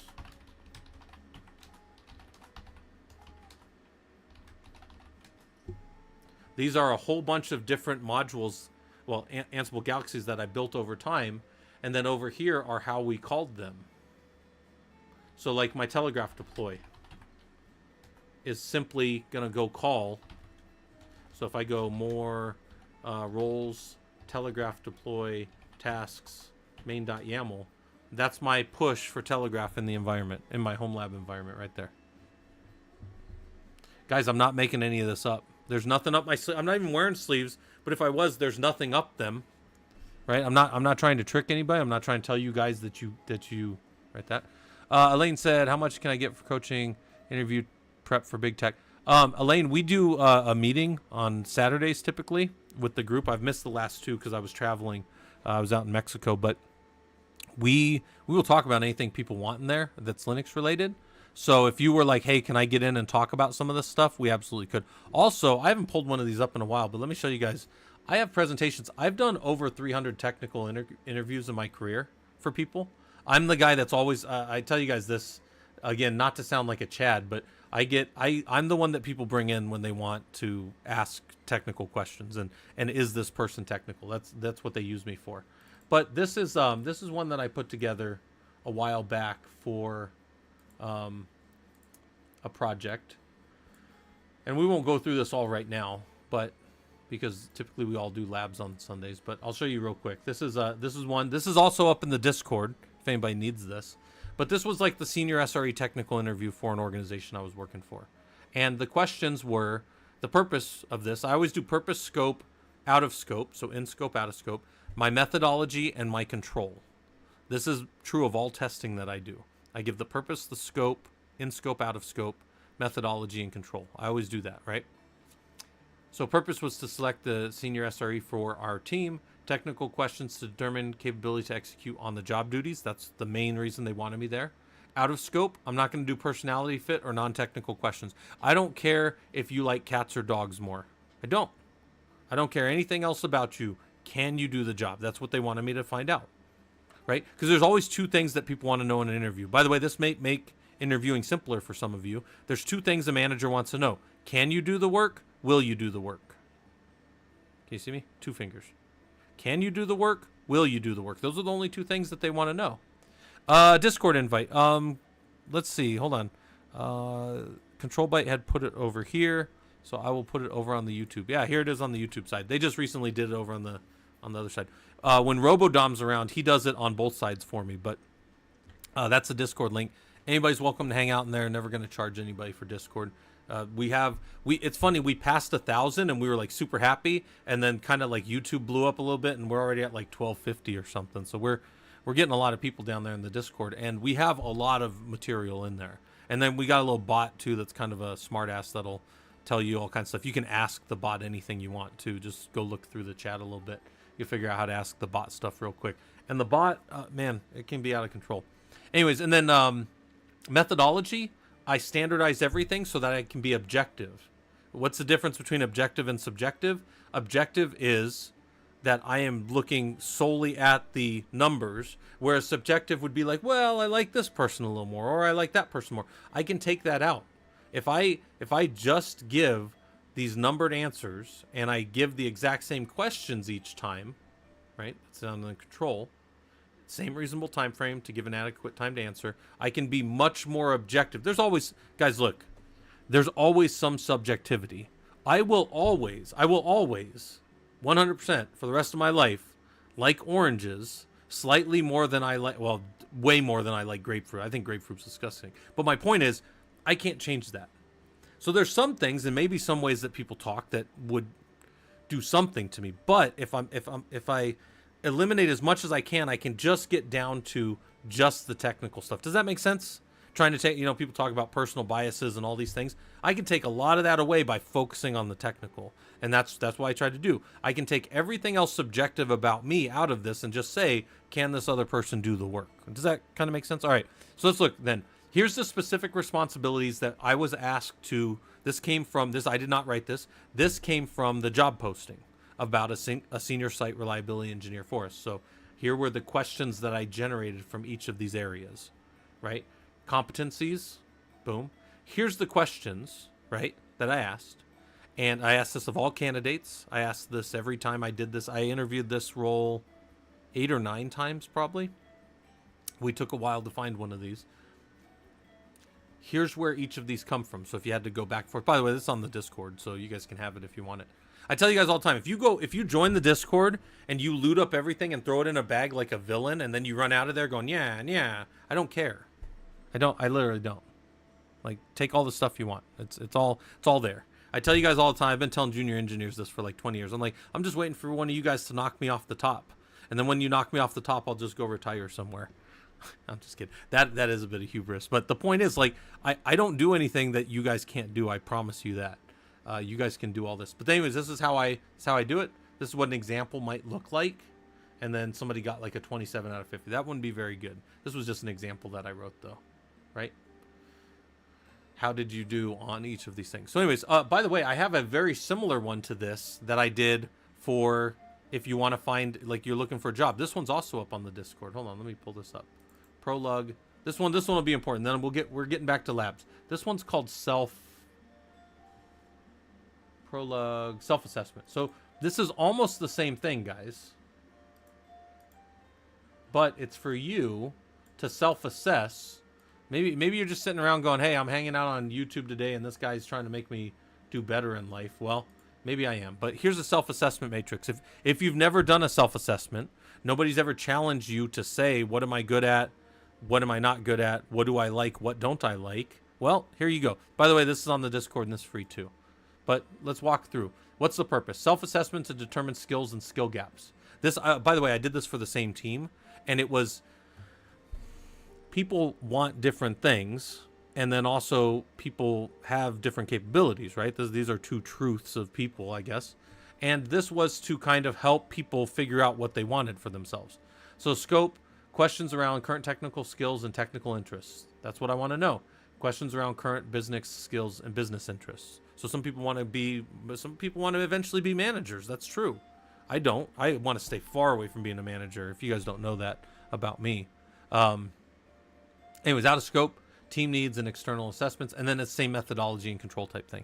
Say I want to apply for sysadmin job. Should I know both Windows and Linux or just pick one? Tinkers, I would say find one that you want to do, specialize in more and focus on that. That's my advice. And I would tell you go for Linux because I see so many jobs out there that are like looking for Linux, so many organizations looking for Linux, and they can't find people to do it. And I think it's a really small pool of us doing it. In that, I can tell you, like, I've ran into people just in Phoenix. Like, when we used to all have to go back in the office, I would run into people at different jobs or different things that I was doing that I had worked with somewhere else. And there was even one guy, when I was at Best Western, there was this other guy who was an architect. And he asked me, he's like, hey, he goes, you're Scott, right? And I go, yeah. And he goes, did you work at, Keras before? And I go, yeah, I worked at Keras. And he goes, I used to use your documentation over there for the HPC stuff. And I go, oh, that's funny. And this was like 5 or 6 years later. And he goes, yeah, your stuff's still like the standard. Everybody's always talking about like your stuff, because I had a little media wiki that I ran, and everything that I did, I documented. And he's like, yeah, I still use your stuff. Everybody uses your stuff over there. I was like, well, that's good. Makes me feel good. It means my stuff was good if people are still using it years later. So here's your stuff. So anyways, then here, technical self-assessment.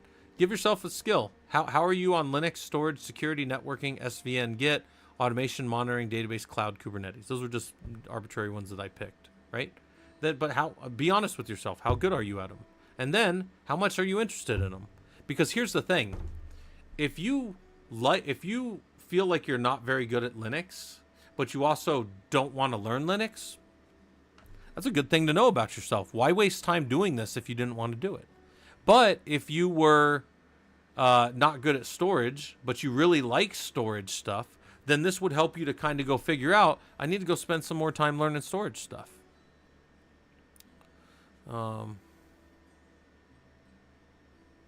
Yeah, Glazin, I think you never feel good at the advanced stuff. I think you just keep working on stuff.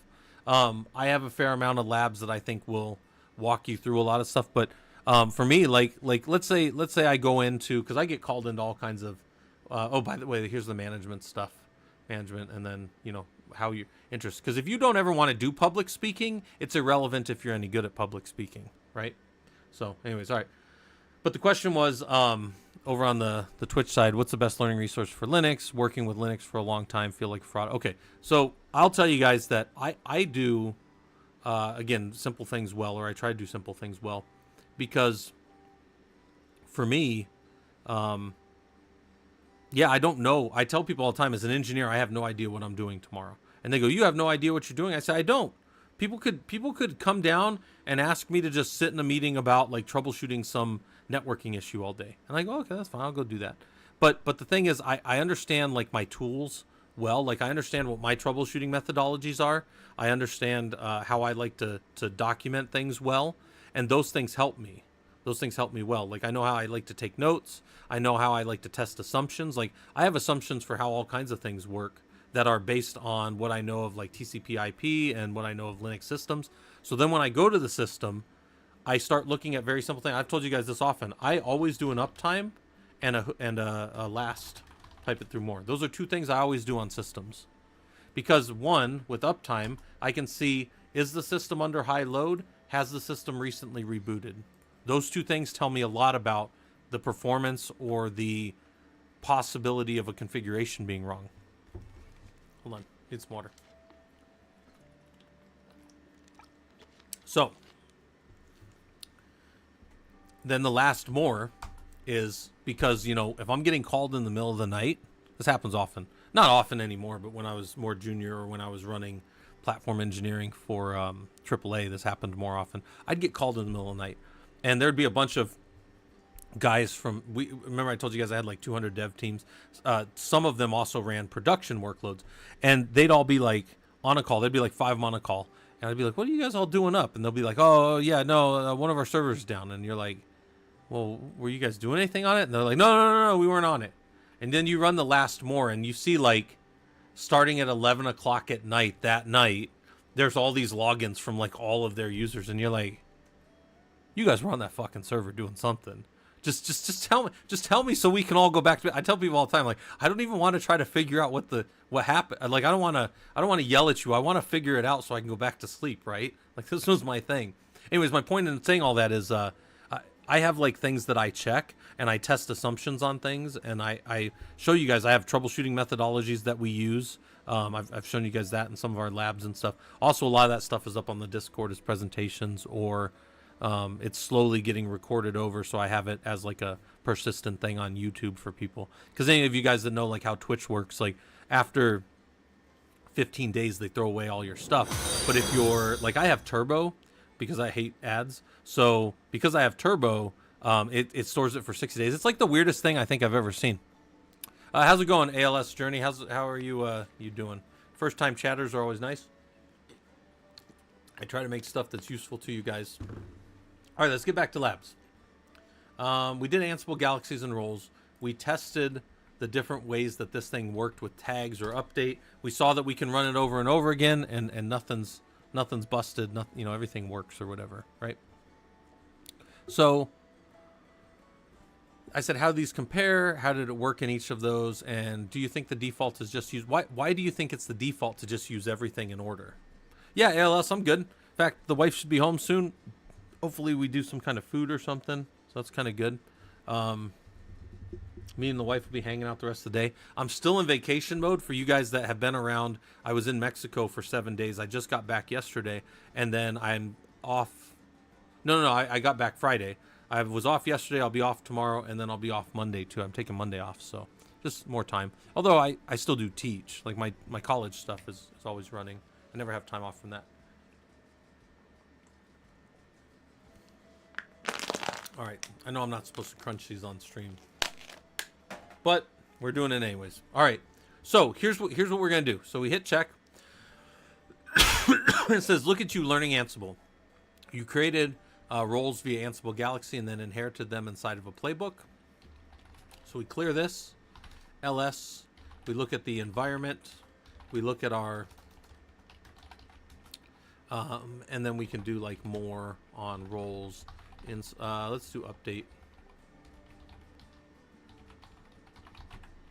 So I'm going to leave that all up there for you guys. I'll do a head on install.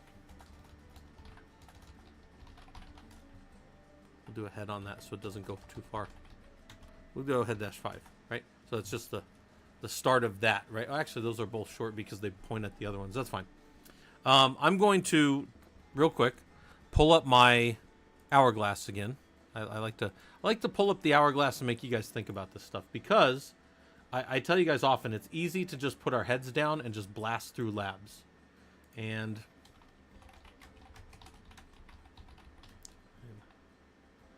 can you answer the questions? All right, I'm gonna give you guys 8 minutes. And by the way, here's the playbook on the reuse of roles. How do we use roles? Why do we use roles? Look at those if you want to dig a little deeper in. And I'm going to take a little bit of break. I'm just going to be sitting here for a little bit, but I'll take a little break here. Check on Ranger Dog. How's Ranger doing downstairs? Look at that dog. I got to check on him every now and then to make sure he's still breathing. Because he lives too much of a life of luxury downstairs, I think. But we love him. That's my dog. I'll leave that up here. And then you guys try to answer those questions on the right. Right? Like what are you learning here? What's the kind of stuff that galaxies might be used for? And how might you implement them in your current roles or that kind of stuff? Yeah, Digaj, hopefully this stuff's useful to you. That's very nice. He mentioned over on YouTube that he's been using our reading or watching our content, and it's one of the best out there. Please don't stop. Yeah, I appreciate that. I mean, I've been doing this for 20 years. I constantly teach engineers how to do things. I've built training for colleges and businesses, and then also I have taught at the college level for 15 years. So and then I'm, by the way, I haven't mentioned this in a while, but I'm also working on my doctorate right now. So I'm about I'm 3 classes down as of Wednesday for my doctorate, and then I'm going to be working heavily on my dissertation here soon. And some of you guys down in the Discord will be involved with that if you want, as far as some of the lab projects I'm working on and how I'm gathering my data and stuff like that. So that'll be good. All right. But I'm not going anywhere. I'm just taking a quick little break. You guys read the lab guide, look at the data that's out there. We'll check on Ranger here over time, but we'll keep hanging out here as well. But yeah, I'm not stopping this as long as I can because I think people want to learn how to do this stuff, and there are resources and people out there that want to help you do it. So, Yeah, Digga, if you join our Discord and hang out with us down there, that's probably the best way to hang out and talk shop and find other people that are interested in doing this stuff. That's the main thing for me. I tell you guys, I have too much work. You know, I work and I teach, and then I do this stuff on the side. So this stuff, I'm kind of like this. I'm a guy who's a hero for fun. I'm a guy who does this stuff for fun, but also, you know, the goal is to make you guys better and get you guys hopefully into better careers and all that good stuff. So, all right, I'm taking a little break. I'll be around.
Hold on, guys. I'm still on a little bit of a break, but I'm reading over on the YouTube side. Elaine said, "Do you need Prometheus to implement Redfish REST API to implement Grafana?"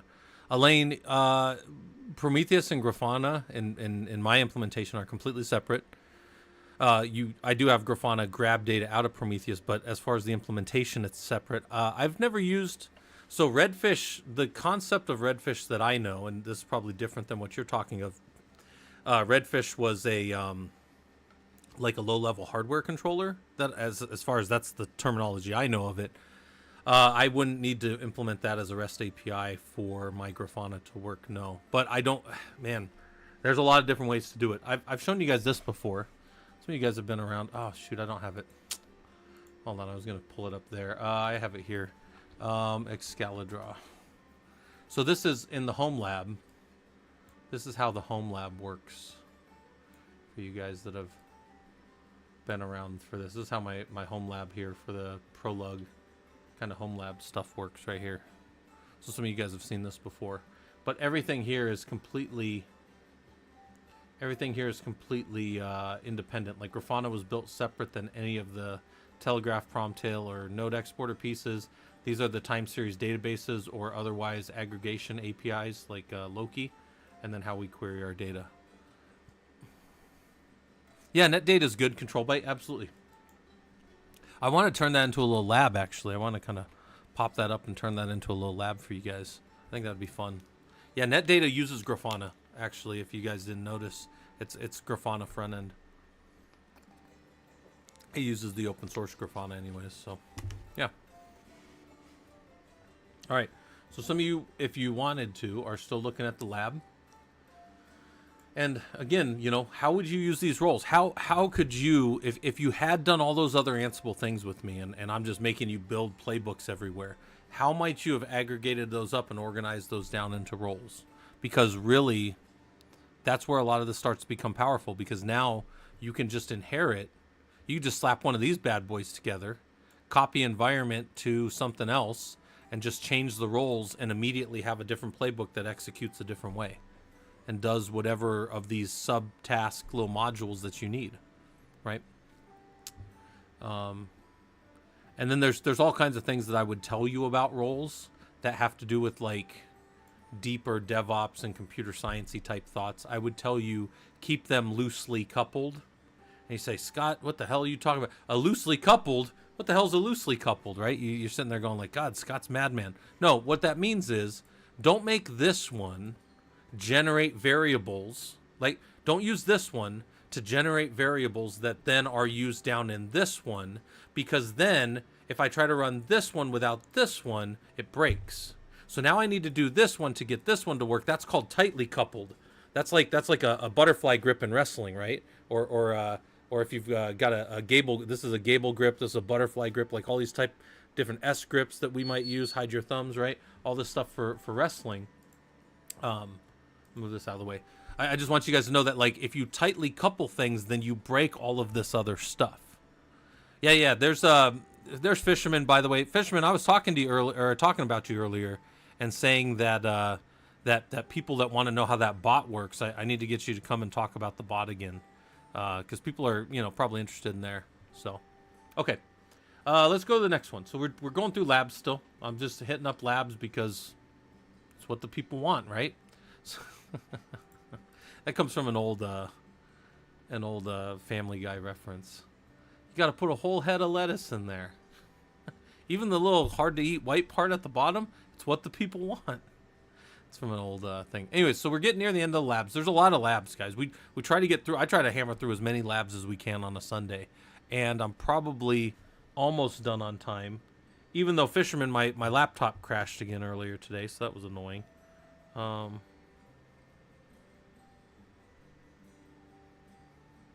right.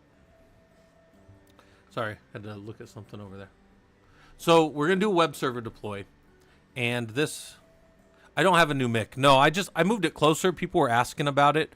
People were like, "Hey, can you do a little better on the sound?" And I said, I mean, if I'm gonna be super famous over on YouTube, I'm just kidding. But I was like, if people want the better sound, then I'm just gonna move it right here. It's the same. It's my same Blue Yeti mic that I've had for years. I used to keep it right over there, laid over, so it was out of the way, and now it's very clearly sitting directly in front of me. But no, I have not changed my my microphone in any way. It's still the same one. I still got this little pop protector on it. Bought this was like, I don't know, maybe $4 or $6 on something. Yeah, Linux AMSR would talk real low. ASMR. I don't even know what ASMR stands for. I just know that it's this thing that people like to do when they like to get real low. Real low. I can't even go that low. It's actually funny though, like I don't think my voice is terribly low at all, but I will tell you, I think it's probably maybe even on the higher side for guys I know, but I don't hear my voice very well anyways, which is why I can't sing. But I will tell you, when I was 10, when I was a kid, I used to be able to, this is going to be terrible. Some of you guys are going to think I'm terrible for this, but this is okay. This is a real life story. My family did not have much, right? We did not at all. But my grandma, she used to volunteer at this Catholic thing. And it was like this Catholic OLPH type thing. Yeah, Cheeto, I think people like it with the microphone a little closer. And since there's like a perfect persistence on YouTube, I figure I might as well do a little better. But anyways, back to my story. My grandma used to volunteer, so I used to get to go to summer camp. My family didn't have money to send me to summer camp, I assure you. But my grandma volunteered, so she would get a few extra slots for me and my brothers, and we'd go to summer camp. Anyways, the summer camp was on a place in Arizona that you could look up called Mormon Lake. So we were right at Mormon Lake, and then we had this hill, and there was like this little camp for the kids. And it was actually pretty cool. We slept in these little bunks, and we did all this stuff with the older camp counselors, and it was a really good time. But at the bottom of the hill, there would be these bats that would fly around, and the bats would always fly around because there were bugs that would be by the one little street light or whatever, right? And or there was like a little light there, and the moths would be there, so the bats would dive bomb in. And when I was a little kid, when I was a 10-year-old, I could make this really high pitched sound. It was like a beep, like a really high pitch, like I can't do it. But just imagine like me cracking my voice at like beep, like that really high. And I could make bats crash into things. And I thought it was the funniest thing when I was... When I was a 10-year-old, I thought it was funny to make, when the bats would come dive bombing in and I would do it, they would crash right into walls. And it was terrible, but it was actually funny to me too. But anyways, I didn't hurt the bats directly. I just hurt their ability to see anything, and they would crash into stuff. So they would crash into each other. They would crash in. They couldn't hear anymore, I think. Or they couldn't see, right, because they used sonar. And I could hit this high pitch. Can't do it anymore, though. And I don't even know if anybody would believe that I could.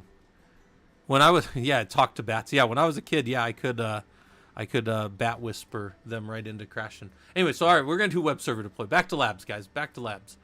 Right, Sundays are for labs. So we're gonna pin this message over on the YouTube side, or sorry, on the Twitch side. I don't know how to pin things on YouTube. We'll figure it out.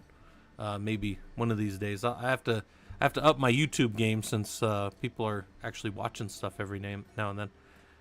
Bad relationship with. I had a pretty bad relationship with my dad too, so. Fair enough. Some kind of Batman arch nemesis. That is funny, actually.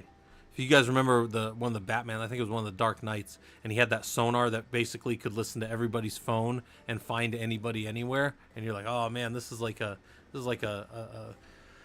freedom of information. It's like one of those Patriot Act like terror things, like Bruce Wayne had access to everybody because he was trying to find. You're trying to find the Joker in that one? Yeah, I think it was I don't remember, but I think it was the two people, and he was trying to save one or the other of them. So, all right. So, this lab, I'm going to zoom in on that a little bit. This lab is kind of an interesting one because what we're doing in this lab points at another lab. So if you were to do this and say, hold on, Scott, I see what you're doing here, but I want to back up and go do individual pieces of building a web server. I've never built a web server before. Then what I would tell you to do is click on that link to the lab there, and then instead just go to this lab first, because this lab is deploying a web server by hand in a Linux environment. So if you've never had the joy, as we used to back in 20 years ago, standing up Linux, Apache, MySQL, and PHP, this is the LA, the Linux and Apache portion of the LAMP stack. The MySQL and PHP, most of the time we break those stacks out nowadays, but we used to call it a LAMP stack back in the day. Anyway, so Linux and Apache, you can go touch all the pieces. In this lab, it says your team was so happy with your work on that other one that 10 other teams have come to ask you to do the same deployment for them. So if you go do that lab, and I'll allude to it this one last time, it makes you build everything by hand of a deployment where dev is on port 8080, test is on port 8081, and QA is on port 8082 of this web server. So we have these virtual directives that we give where we have 3 different open ports for the dev, the test, and the QA of our team, whatever. Some other teams want that same thing, and now you're stuck, right? You're like, shit, I could do this by hand for 30 minutes, 10 times. That's going to be my whole Thursday and Friday before I go, off for the weekend. Or I can do it in Ansible because Scott showed me how, and then I can just watch Netflix for the next 2 days. I won't deploy the last one until Friday afternoon so that they think it took me the whole time. What's that law? Hold on, there's a rule called work expands to fill time. It's Parkinson's law. That's what it is. If you guys have never heard of Parkinson's law, it's work expands to fill the time allotted for its completion. Guys, I got to be getting loopy, right? But that's called Parkinson's law if you've never heard of it. Work expands so as to fill the time available for completion. So if you give me 3 weeks to do something, it will take me 3 weeks. By the way, it's really interesting. One of my brothers spent a lot of time trying to get into tech. He's been working for the same insurance company, big insurance company in the U.S. for the last 22 years now. And only 2 years ago did he finally get into their data analytics. He had gotten a degree. He had worked on all this stuff, and they just kept kind of passing him over. So he finally got onto it about 2 years ago. And then he and I were talking about it, and I make him come and talk to the group sometimes down in the Discord. And we were talking about it, and he goes, yeah, Scott, like they have like 2 things for me to do, and they're not due for like 3 weeks, and I already did both of them. And well, hold on. You don't want to be turning those in too fast. You're an engineer now. You gotta make sure that stuff's good. You gotta do a little testing on it. You gotta kick the tires a little bit. You can't be just. Oh, hold on a second, guys. I got the wife calling me.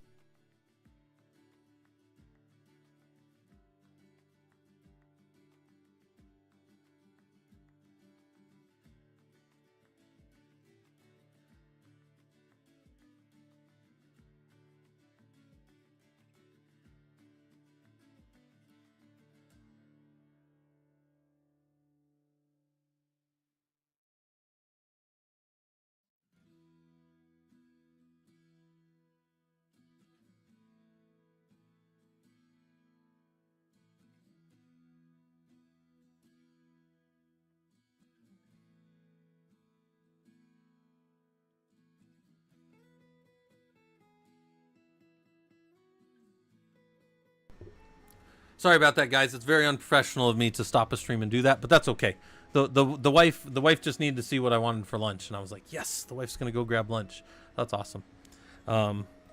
Okay, so real quick. Oh, my brother. Anyways, back to my brother. So he's just the. It's funny that he was like, Scott, I did not know how easy this was gonna be, and I was like, yeah. You can set the expectations about your work, and he's like, he's always telling me how much he's doing more than like the other people, and I'm like, it's not really hard. I've often thought that like I could spend 30% of my time and still outperform a lot of people. But anyways, all right. We'll get off of that. But I was just gonna tell you that kind of stuff. Oh, and then yeah, dangerous becomes petty code if you work too fast. That's fair. Yeah. You don't want to. Yeah, we don't want to trip over anything, right? So let's do this lab real quick. But again, framing what we're doing here in that I'm gonna just show you how to do it in Ansible, or make you could always write the stuff yourself, but. And this one, this lab gets a little weird because only on here does it not have an extra new line character at the end. So that's the actual end of the file. But real quick, you could write this lab yourself if you know how to do it. But if you just want to see it, that's kind of the purpose of this lab, is to walk you through it. So we go real quick and we look at, we've got these answer files. There's all these files in here if you just want to kind of look at the pieces. Okay. And then here's what one of them looks like, the dev-index.html. This is one of the web pages. Super simple. Simplest little web page you can make that actually still works. And then here's our dev virtual host config. So that's one of those virtual directives I was talking about. That's what we call it a virtual directive when we tell a web server to behave in a certain way. It's already configured. It's already up, but it's got a directive to do a certain thing. And in this case, it's to listen to port 8080. And then the document root for port 8080 is var www.html dev. And in there, we will move in the dev index as just index.html. And that will make this simple little web page right here present out of that little directory. That's what it is. Used to bang stuff out like in a day or two, then totally unmaintainable. Now I write somewhat maintainable code. That's fair. It's hap. Yeah. Also, you don't want people to know how fast you work. I remember one of my buddies, a guy Jason. He's down our Discord too. Jay Hester. He would when he was a contractor at American Express, it was him and like 8 other people on his team. And the average other person that was a contractor on the team put 2 of these little projects in each month. They were like these checks for like whatever they had before Tenable security. It was like these little bash scripts that would check things like security audit. And he would write 2, I think he did, however many he did in a month, he did as much as the 8 other people did. And I just thought it was kind of funny. So they did like 16 a month. He did basically like one every 2 days or whatever, because he averaged the same amount of them. I just thought that was kind of funny, because they'd always get mad at him for doing all that stuff. And I'm like, that's so dumb. People need to work a little harder. All right, anyway, so I won't get into all that, but now it says here to create each component of the root web environment YAML file. So let's cat that real quick. So cat root web environment. Oh, we don't have that at all. So I'm just going to make that file, or I can come down to the bottom here, and I think I can just cheat and copy it. I think I can just cheat and copy everything if I wanted to. Yeah, there we go. All right. But here's what the pieces of it would kind of look like. Let's clear this up. Let's view VI. VI is you can edit it different ways. So view is just a read-only VI, right? So VI root web environment. And how do we start? We say, okay, we're going to set up a web environment. This could say set up root web environment. It's going to only go against the web server's host. So we've changed that. In other labs, we've always just said servers. But now we're going to do that. Sprinting pace and marathon. Yeah. It's insane. Yep. Gather facts is true. Become is true. Good. First thing we're going to do is we're going to install the Apache 2 package on that server. This is a very common little module, little diddle of an apt task. So there we go. Boom. Installed. Then we have to do something a little more complex. We've got to create the directories for that dev, remember up here, dev, test, and QA. So we're going to loop over var www.html underscore dev, test, and QA, making directories as we go. That's what we're doing. So we're making 3 directories as we loop through. Now, I told you guys this before. Loop is the more modern way of doing this. With items is kind of an older way. They both still work, but loop has a whole bunch of controls. There's also something here that I haven't done in any of the labs to this point. And if you've never done Ansible, this will be brand new. There's also a notify. What notify does is if this task, so you know how the tasks that we've been doing, they're either saying okay, or changed, or skipped, right? Or failed. Those are the things they can be. If this comes out okay, if it comes out failed, if it comes out skipped, notify doesn't happen. But if it comes out changed, meaning these had to be created on this server, then at the end of all execution of all tasks in this playbook, there will be a restart Apache handler. Now it's not a task anymore, right? We've always been doing tasks right here.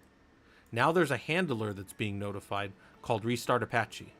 So this is an important thing to understand. This is a flipping on of a light switch. If you want to think of it as I walk in a room. So this playbook runs, or this task right here of this playbook runs, and it says changed because I had to change something.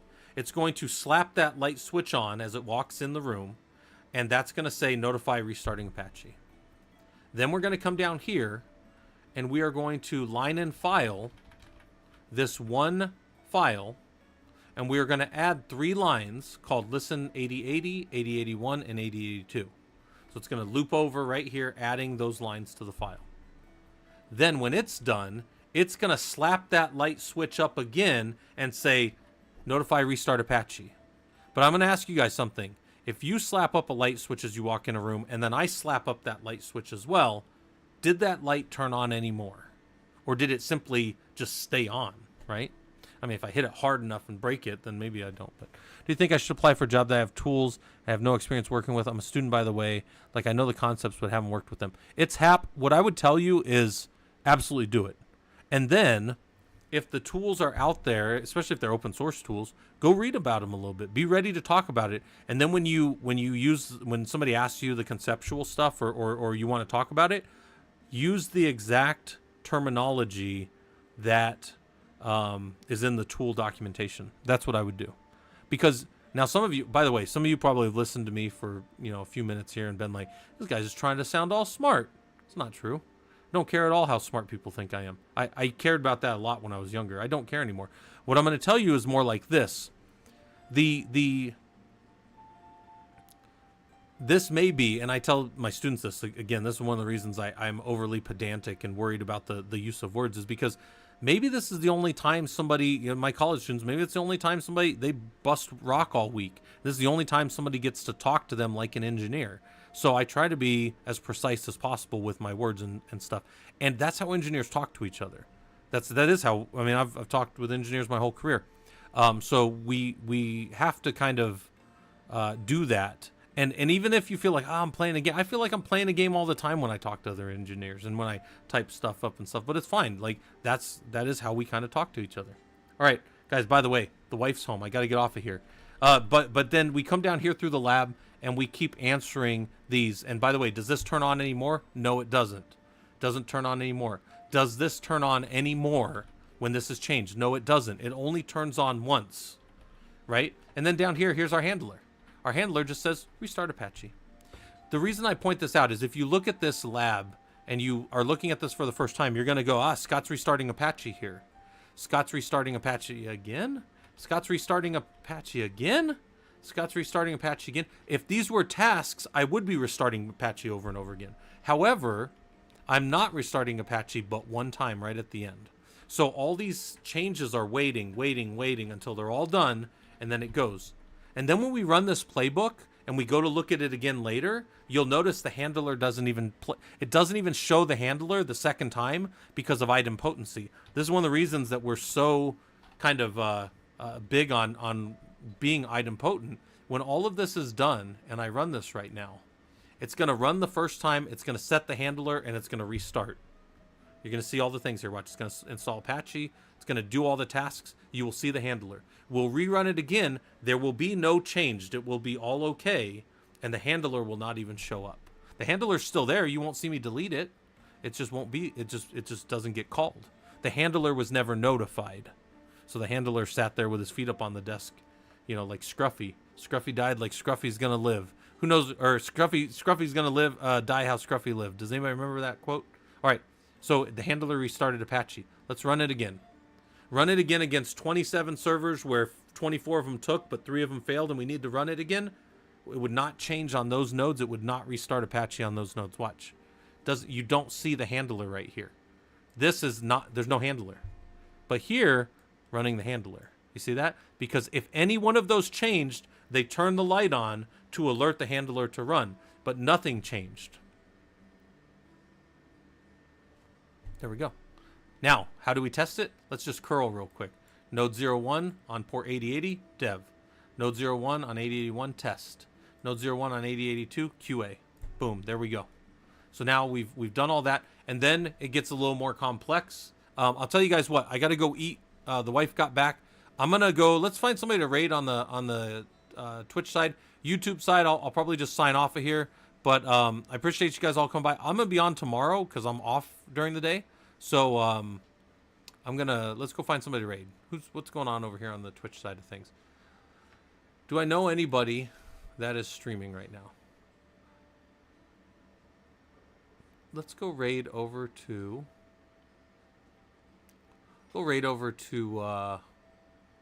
Rob. Rob's doing some coding stuff over in Go. I appreciate you guys. If you guys are hanging out from YouTube or Twitch or whatever, you guys are always welcome down in the Discord. And I probably won't be on later tonight because I'm hanging out with the wife, but I will definitely be back on tomorrow. All right, take care, everybody.